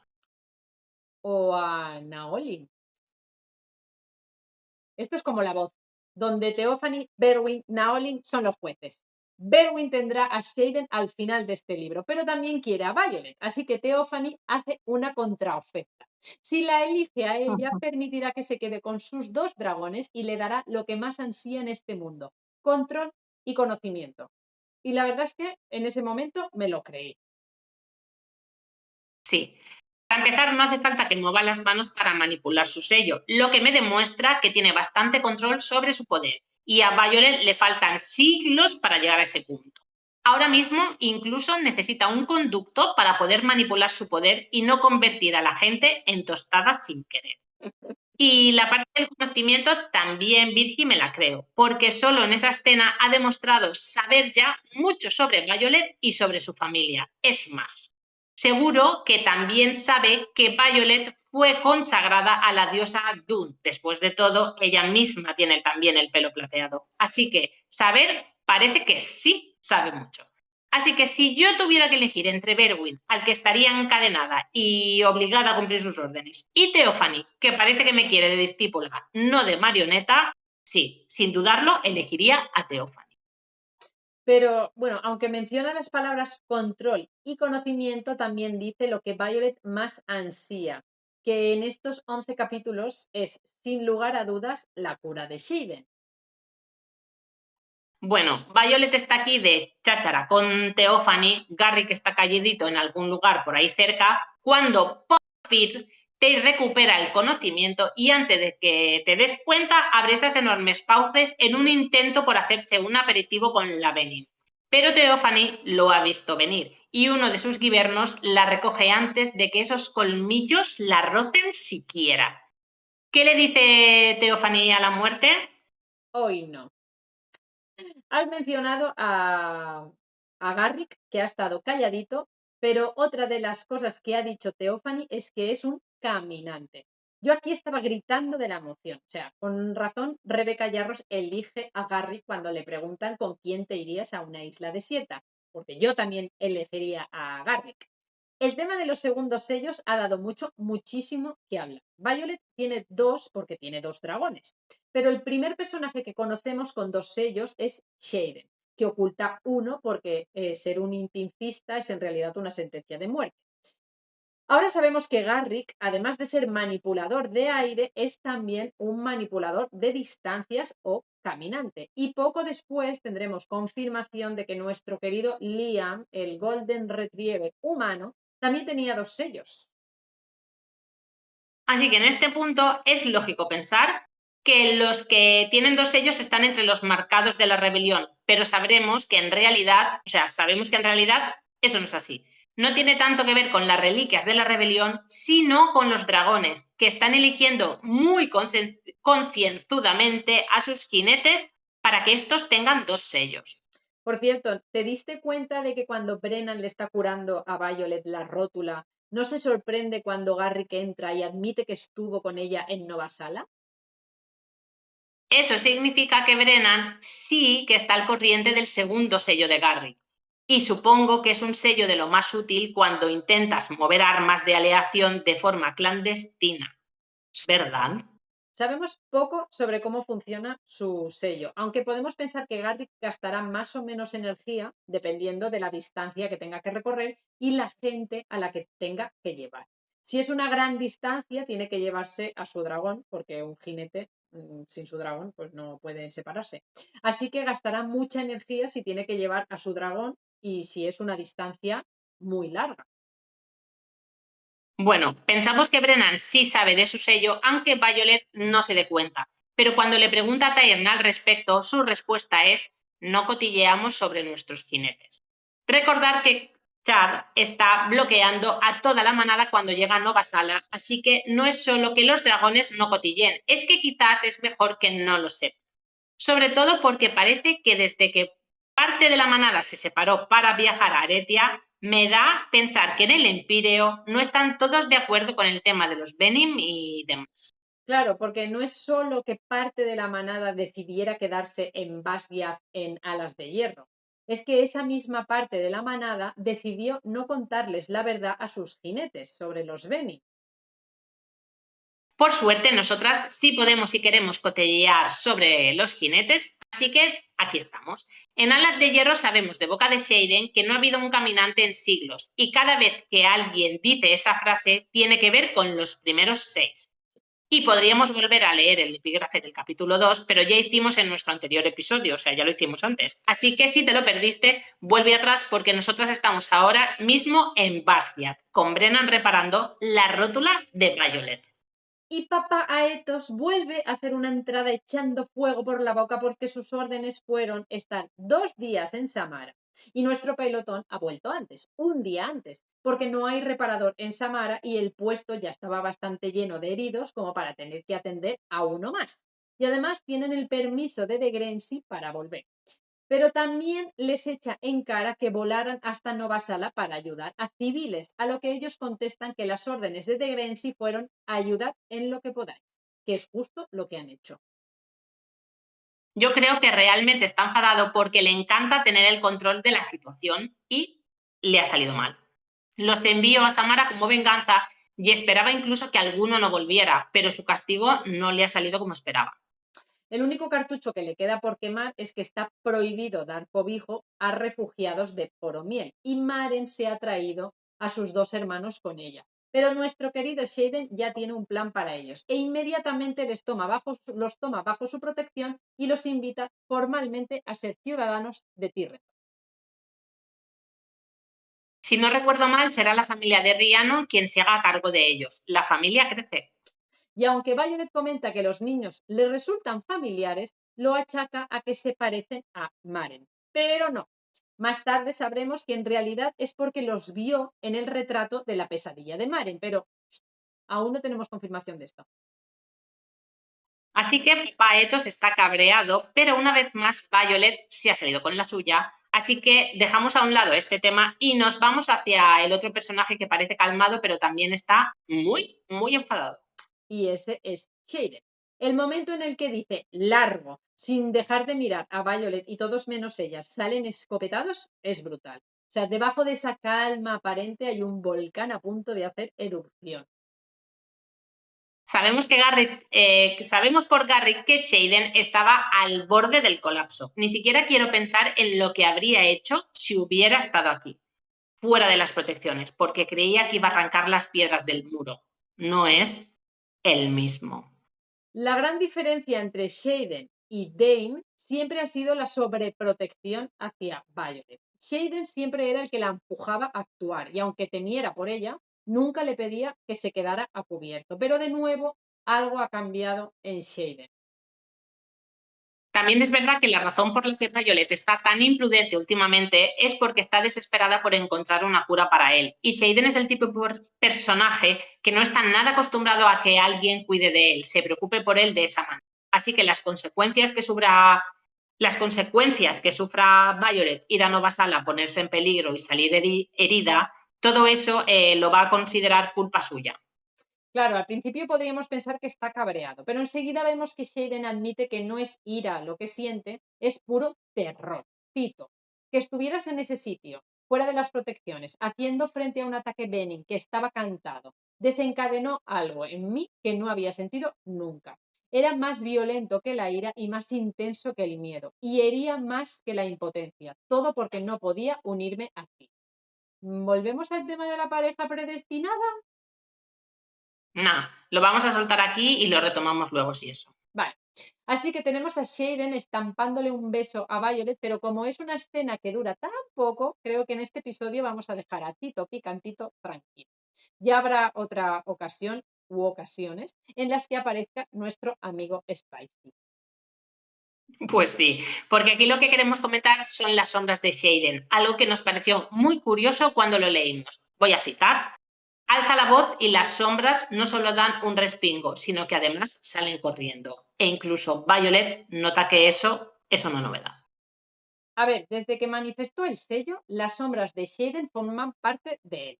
Es como la representación de su esencia y de su poder. Pero ahora vemos que las sombras están huyendo de él. No solo dispersándose, sino como si estuvieran huyendo. Lo que nos lleva a pensar que ven a Shaden como una amenaza. ¿Y qué es un Venom sino una amenaza? Y claro, cuando se enfada, estamos viendo que sus sombras, sus propias sombras, reaccionan con miedo, lo que demuestra, una vez más, lo mucho que Shaden está cambiando. Más adelante, incluso admite que siente como si estuviera roto por culpa de esa parte Venom que está en él. No va a ser la última vez que veamos a sus sombras huir cuando Shaden está enfadado. Es en el capítulo 55, por ejemplo, cuando tiene una discusión con Body, las sombras vuelven a responder como si tuvieran miedo y huirán hacia las paredes. Y otro ejemplo más, cuando Lynx por fin manifiesta el sello de las sombras, las de Shaden también reaccionan. Claro, como decimos, es como si las sombras de Shaden sintieran miedo en vez de protegerlo, como han hecho desde el primer momento en el que ese sello se manifestó. Ahora lo que hacen es retroceder como si supieran lo cerca que está Shaden de perder el control.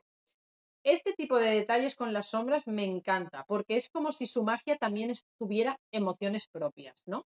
Desde que manifestó el sello, las sombras de Shaden se convierten en una extensión de él y son como silenciosas, pero alerta, obedientes, casi como si fuera un segundo instinto, como el sentido arácnido de Spider-Man, ¿no?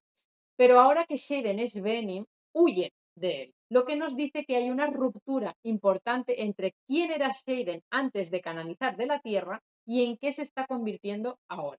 Su sello, su magia, su esencia ya no está alineada con su estado emocional.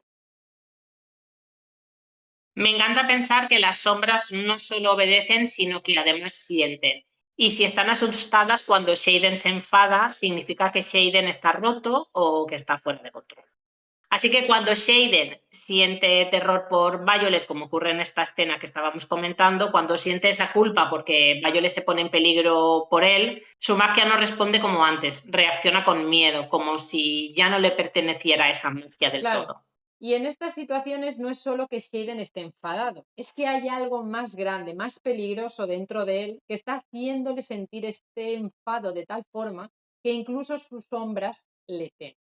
Pero tenemos a Violet, que en ese momento del caos emocional o pérdida de control por parte de Shaden es la única que logra calmarlo a través del contacto físico. Lo mantiene atado o usando las palabras de Theophany y Jack le pone freno a esa espiral descontrolada en la que Shaden se mete. Es como si el beso que le da en ese momento no fuera solo un beso romántico, sino un acto de supervivencia emocional. Shaden necesita tocarla, sentirla, para reconectar consigo mismo. Vale. Y aquí podríamos volver a de nuevo a sacar el tema de la pareja predestinada. Nah, sigamos que la escena se estaba poniendo calentita. Una de las cosas que me llamaron la atención entre Alas de Hierro y Alas de Onix es la evolución de la relación entre Shaden y Violet. Si echamos la vista atrás, sobre todo en cuanto a comunicación, han avanzado mucho. En el pasado, tanto uno como el otro se las guardaban sus cosas y actuaban esperando que fuera el otro que cediera, pero aquí vemos que están hablando abiertamente de sus necesidades, de sus miedos. Sí, pero Violet sigue en fase de negación, todo el rato con comentarios como acabas de besarme y no ha pasado nada. No tiene ni idea del control que necesita Shaden, de lo mucho que está sufriendo por mantener ese control.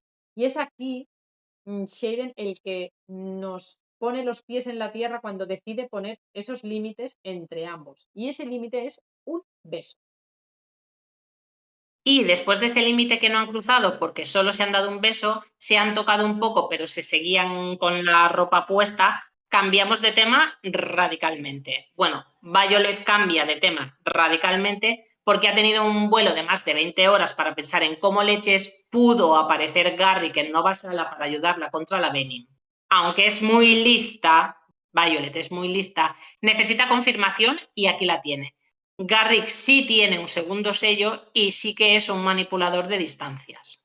Y esta confirmación nos lleva a otra confirmación. Liam también tenía un segundo sello. Cuando lees Alas de Sangre, bueno, cuando lo relees, te das cuenta de que en Reson, Liam parece que crea hielo cuando está luchando contra el Giverno. Hubo lectoras que se dieron cuenta de esto porque el sello de Liam era la visión lejana, era capaz de ver a muchos kilómetros de distancia. Y mientras unas pensaron que se trataba de una pista sobre los segundos sellos, otras lectoras pensaron que se trataba de un error de edición. Ya sabéis, algo así como que Rebecca Yarros en un principio les dio poder, le dio el poder del hierro y del hielo a Liam, pero luego en alguna revisión se lo cambió a visión lejana y este fragmento se les pasó a los editores y acabó publicándose así. Pero resulta que las ediciones especiales que salieron después fueron de nuevo corregidas y reeditadas, y no era posible que se les hubiera pasado un fallo así, ¿no? Bueno, posible es. No hay más que ver todas las reediciones y nuevas ediciones de Acotar y siguen teniendo los mismos fallos, en este caso muchos de traducción, pero bueno. Ya, cierto, pero aquí no es el caso. Así que tenemos confirmación de que Liam también tenía un segundo sello y me sorprende que Violet no se enfada porque Shaden se lo ocultara. Veo que ha madurado en ese sentido porque en Alas de Hierro sí se enfadaba cuando le ocultaban información. Ahora, en cambio, es consciente de que no es un secreto que Shaden pueda revelar y que es un secreto muy gordo para que vayan cuchilleando por ahí. Claro. Y bueno, ¿qué tienen en común estos tres personajes? Es decir, Shaden, Garrick y Liam, de los que tenemos confirmación que tienen o tuvieron un segundo sello, que son marcados, que tienen una reliquia de la rebelión. Shaden nos lo cuenta, cito, nuestros dragones nos eligieron, sabían lo que se hacían. Esos dragones no cotillean sobre sus jinetes, pero son buenos creando planes maquiavélicos. Y es que los jinetes vinculados con un dragón que ya se vinculó con uno de sus antepasados suelen estar en el punto de mira porque o bien desarrollan un segundo sello, como es el caso de estos tres, o se vuelven locos. Bien, ahora que sabemos la cantidad de jinetes que tienen un segundo sello y están bastante sanos psicológicamente hablando, me parece que lo de volverse locos es una mentira bien gorda para crear miedo y evitar que esto pase. Pues sí. ¿Y cómo pueden saber qué dragón se ha vinculado ya con esa rama familiar de jinetes? Pues por los archivos que guarda Kaori, que es fan de los dragones number one. Pero claro, si los registros están ahí, ¿cómo es que ni siquiera Kaori, el fan de los dragones number one, no ha descubierto que los marcados son descendientes directos de antiguos jinetes y no ha puesto la voz de alarma? Shaden nos da la respuesta enseguida, cito, con la suficiente frecuencia para que esté seguro de que es imposible que Kaori cuente con registros precisos, pero no con tanta como para que alguien cuestione por qué yo solo manifiesto uno. Y eso no es todo, porque Rebeca Yarros soltó el bombazo durante el tour de presentación de Alas de Onix cuando dijo: ¿qué os hace pensar que los dragones dan su verdadero nombre cuando se vinculan con un jinete? Y si lo hace, ¿quién dice que el jinete da el verdadero nombre del dragón cuando se registran? ¡Pum! Vale, Pero hay casos en los que esto no es posible porque hay dragones muy reconocibles, como el caso de Ted, pero hay otros dragones que quizá pasan más desapercibidos y forman parte de esos registros inexactos. Sí, pero no solo los dragones pueden dar un nombre falso, porque ¿qué personaje conocemos que da un nombre falso antes de cruzar el parapeto? Arik. Arik es el ejemplo perfecto de un jinete que ha dado un nombre falso. En el parapeto dijo que se llamaba Arik Greycastle, pero en realidad es el príncipe Camlaen Arik Tauri. Así que, además de los dragones, tenemos al menos un jinete que ha dado un nombre falso. ¿Y si Imogen también es un ejemplo de nombre falso? A ver, es difícil que siendo una de los marcados pueda cambiar de nombre, pero es que se me quedó grabada la frase que le soltó a Violet, esa frase de si no quieres que sepan quién eres, cambia el color de pelo, y ella siempre lo lleva rosa. Es como mucha casualidad, ¿no? Pues sí, y con Rebeca no existen las casualidades. Sigamos. Durante la semana siguiente todo parece haber vuelto a la normalidad, al menos todo lo normal que puede llegar a ser en un colegio de guerra durante una guerra. Todavía estamos esperando que los nuevos pilotos lleguen desde Zigginsen y todas las clases se han reanudado, excepto historia. Violet cree que es porque están esperando a esos nuevos pilotos, pero a mí me da que los escribas están trabajando día y noche en una nueva versión de la historia ahora que se ha destapado el pastel de los Benin. ¿Te imaginas? También aparece un nuevo profesor de tortura porque Grady, como sabéis, está organizando el más improductivo equipo de búsqueda y por lo visto esto ocupa todo su tiempo. Lo interesante viene ahora, cuando Imogen y Violet se dan una vuelta por las mazmorras para mantener una interesante conversación con el puto Jack Barlow. Pero antes, Imogen le entrega a Violet una carta que, aunque la destinataria es Imogen y el remitente es Garrick, no tiene nada que ver con el amorío que estamos deseando que ocurra. No, es la forma que tienen de pasar a escondidas las cartas entre Shaden y Violet, porque al estar en el punto de mira de Papá Ethos, es obvio que van a interceptar cualquier comunicación entre ellos. Bueno, entre Violet y cualquiera en realidad, así que es mejor que entre Imogen y Garrick. Pero aunque sea una carta de Shaden para Violet, tampoco esperéis que el contenido romántico de las misivas que ya leímos en Alas de Hierro, no. Por desgracia, esta carta es preocupante. Sí, bastante preocupante. Porque nos enteramos de que la noche anterior Shaden y el resto de su pelotón se vio envuelto en un ataque Benin en Ferwan. Donde quiera que esté eso. No busquéis dónde está en el mapa, porque es otra de las localizaciones junto a los reinos insulares que no han querido incluir en este libro. Lo que sí sabemos es que está más allá de las protecciones y que, según nos cuenta, la cosa está peor de lo que imaginábamos. Violet, que es muy lista y sabe leer entre líneas, enseguida se da cuenta de que cuando Shaden habla de que está al borde de la sobrecarga, lo que quiere decir en realidad es que perdió el control y canalizó de la misma fuente. La carta es breve y tampoco nos da muchos datos sobre cómo pasó ese incidente. Quizá lo hizo porque necesitó más poder para salvar a los civiles que se vieron envueltos o porque, como le dijo Jack, la fuente lo llama constantemente y Shaden no pudo evitarlo. Así que Shaden canaliza y Garrick se lo lleva a su habitación e informa a los líderes de que se quedará en su cuarto de Samara recuperándose, es decir, monja de clausura hasta que desaparezcan las líneas rojas de sus ojos. Pero tranquilas, tranquilas, que Shaden tiene la solución para que no le vuelva a pasar. Pero cuando dice, tengo en mente una solución para impedir futuras sobrecargas, ¿sabéis cuál es esa solución, no? Volver a la seguridad de Bastia convertido en profesor. Exacto. Pero no nos adelantemos. Vámonos con Imogen y Violet a hablar con del que puto Jack Barlow, el que no debe ser nombrado.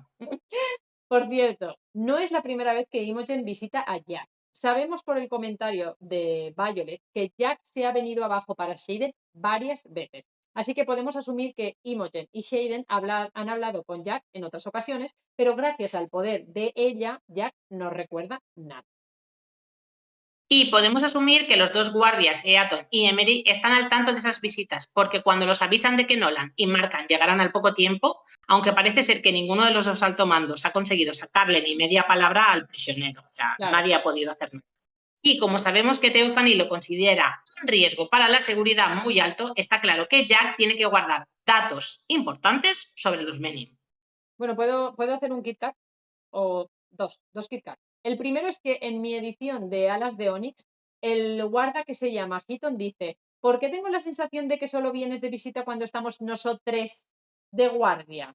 Y de verdad pensaba que era un nosotros inclusivo. Pero como luego no se repite, luego vuelve a mencionarse y no dice nosotros, imagino que es un error de edición. Pero por un momento dije, wow, Rebeca usando el nosotros, pero no, parece que no. Vale, y el segundo KitKat es que la primera vez que leí esta escena le di cero importancia. Pero en esta segunda vuelta me llamó la atención que los guardias estén jugando a las cartas y mencionan al dios de la suerte, Fingal. Ya sabes, cartas, Fingal. Eso más adelante. La buena noticia es que probablemente le queden a Jack unas 24 horas de vida. ¡Muérete, Jack Barlow! Ya no queda magia que pueda drenar en su celda, que está completamente desprovista de color y tampoco está comiendo, así que prácticamente está en las últimas. Pero Violet le ofrece un trato. En realidad, le ofrece dos opciones. No, Violet, no, deja que se muera.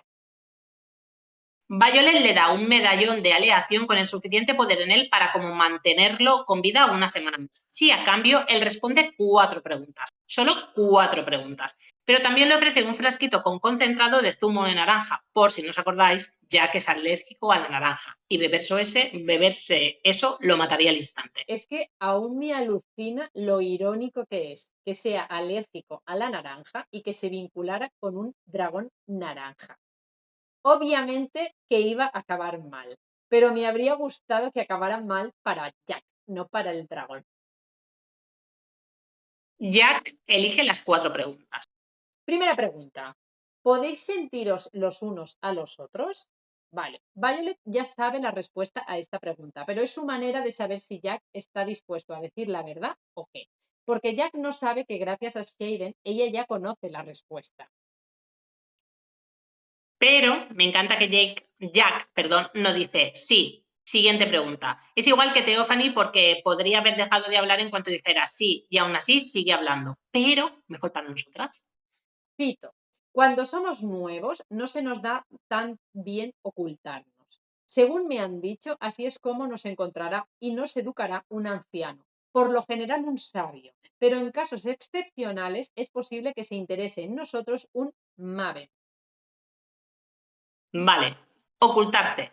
Se refiere a que los Benin tienen una esencia propia que los distingue de un humano normal. O se refiere a físicamente como a poder maquillarse las líneas rojas para que no se descubra que son Benin. No lo sé. Creemos que podría referirse a las dos cosas. De aquí también descubrimos lo excepcional que es que un maven se interese por alguien, que es justo lo que Theophany ha hecho con Violet. Pero Jack, tú sigue hablando, por favor. Cito, los iniciados, los Asim, somos fáciles de localizar, pero el gran salón podría estar lleno de sabios y maven y nunca lo sabría, ni vosotros tampoco. Vale, me he cagado. O sea, Maite, ¿qué decimos en esta situación? Todo es Benin. Claro, porque eso significa que pueden cambiar su apariencia del todo. Y no solo las venas rojas, sino también la tez pálida con la que se describen en alguna ocasión. Es como, cómo lo llaman a veces? El efecto glamour. Podemos asumir que ya tengo razón y que todo, Virginia, todo es Benin, porque nos estábamos agarrando a la prueba de que los Benin tienen los ojos rojos y como ningún alto mando de Basgiat los tiene, estábamos salvados. Pero esto lo cambia todo. Papaetos podría ser Benin, Markham podría ser Benin, Melgren podría ser Benin. Exacto. Aunque, por ejemplo, cuando Jack dice lo que te hace que te preguntes quién lleva años aquí canalizando, ¿no? ¿Quién ha estado cambiando información por poder?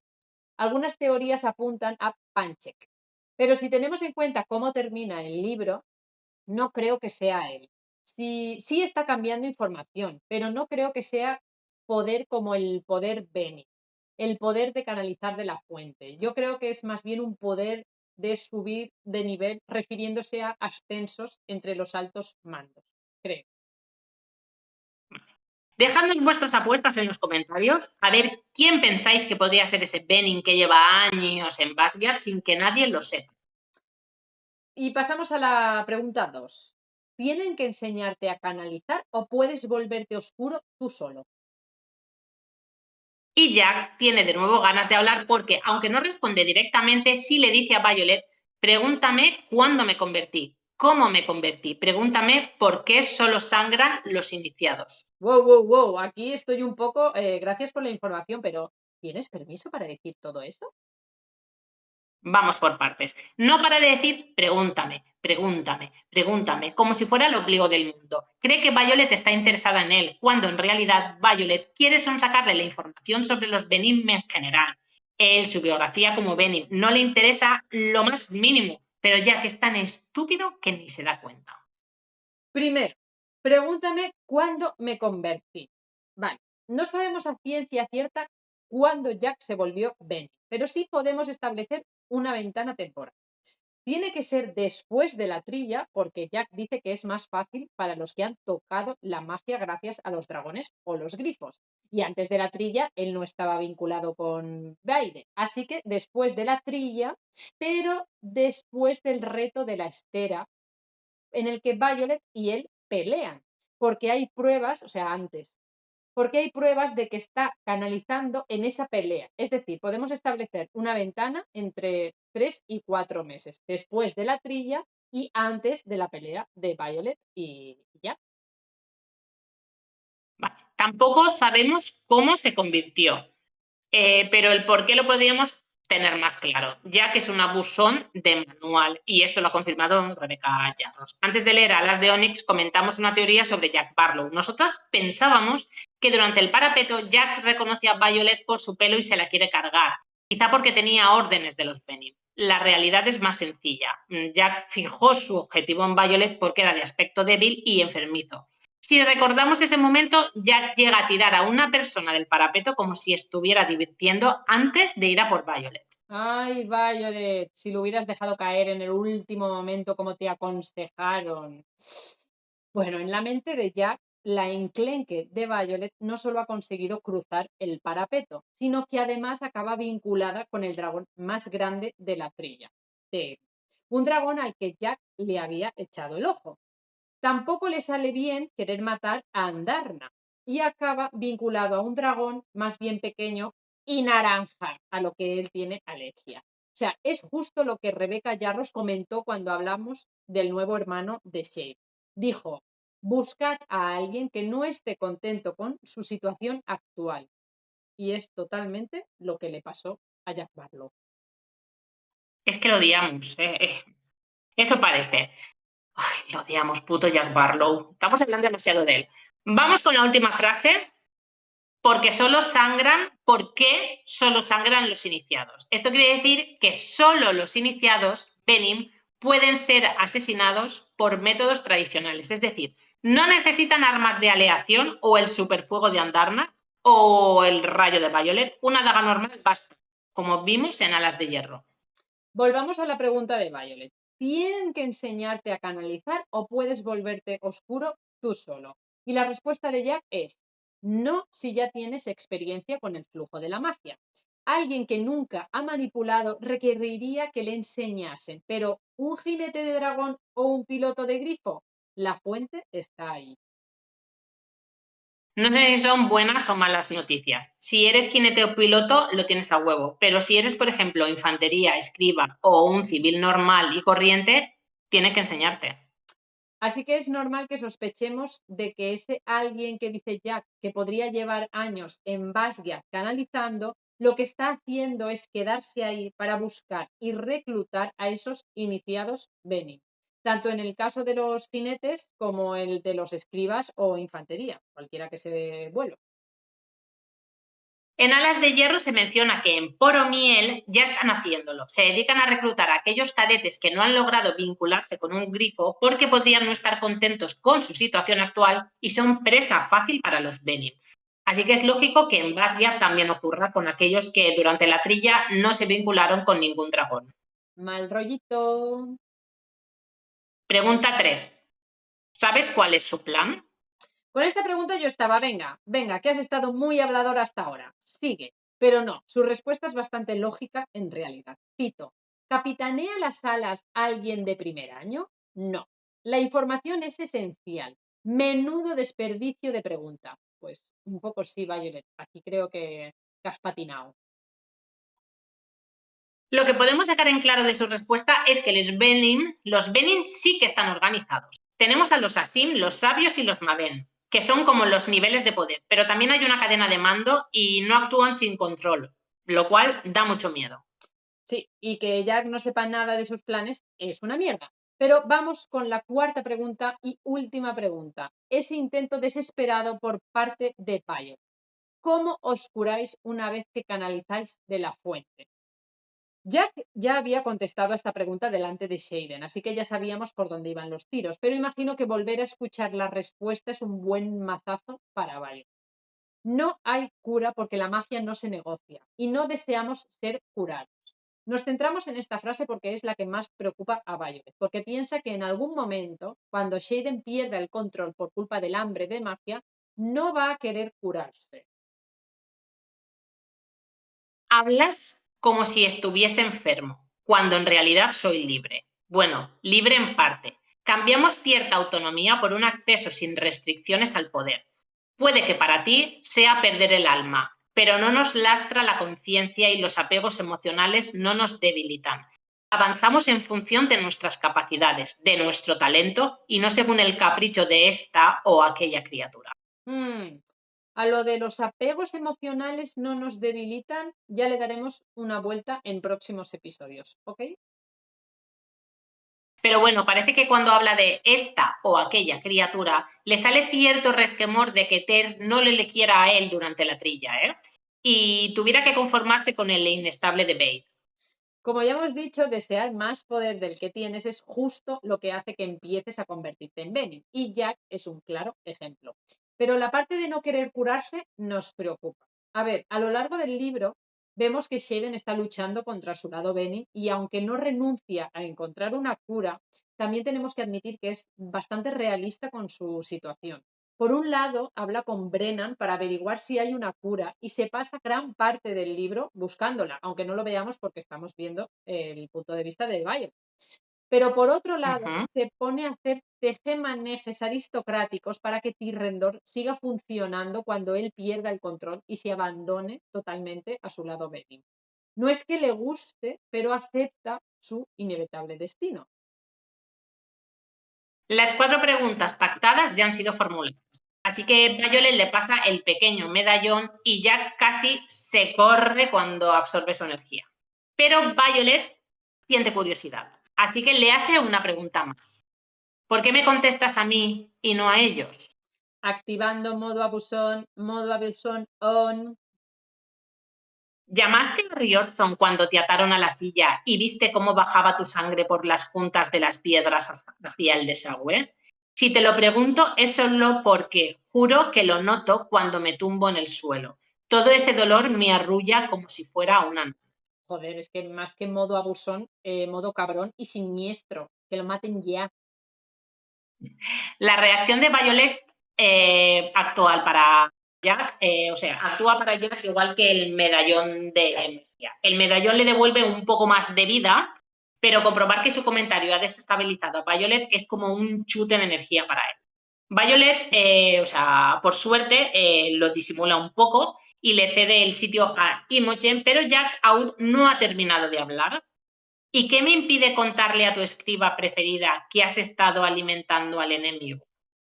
Cuando lees escriba favorita, enseguida piensas en Yesinia, pero me llamó la atención y en el original no se sabe si se refiere a un hombre o a una mujer.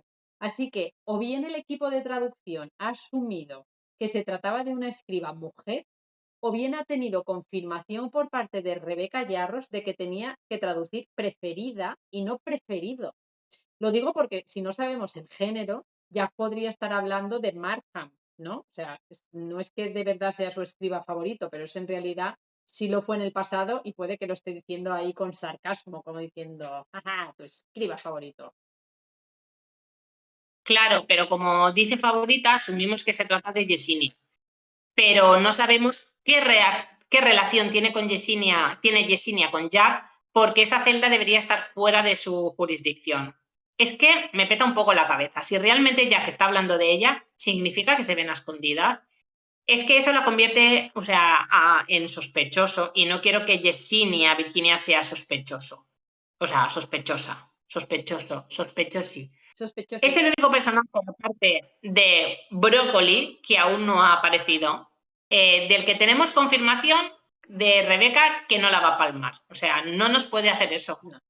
Tiene más sentido que sea Markham y que sea un error de traducción, teniendo en cuenta que el escriba Markham visita de normal a Jack para intentar sacarle información. Así que el comentario de Jack viene con un toque de burla para volver a herir a Violet.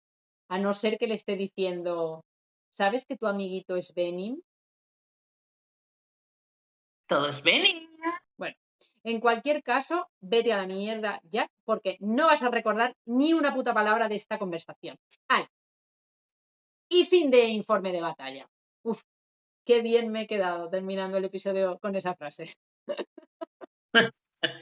Si habéis llegado hasta aquí, gracias. Si os ha gustado, no os olvidéis de darle al like. Y si queréis manteneros informadas de todo lo que estamos preparando, suscribíos al canal para que se os notifique el próximo episodio. Y ya sabéis, si después de leer estos capítulos tenéis una teoría, por muy loca que sea, no olvidéis escribirla en los comentarios. Nos vemos en el próximo episodio donde cubriremos los capítulos del 13 al 18. ¡Hasta luego!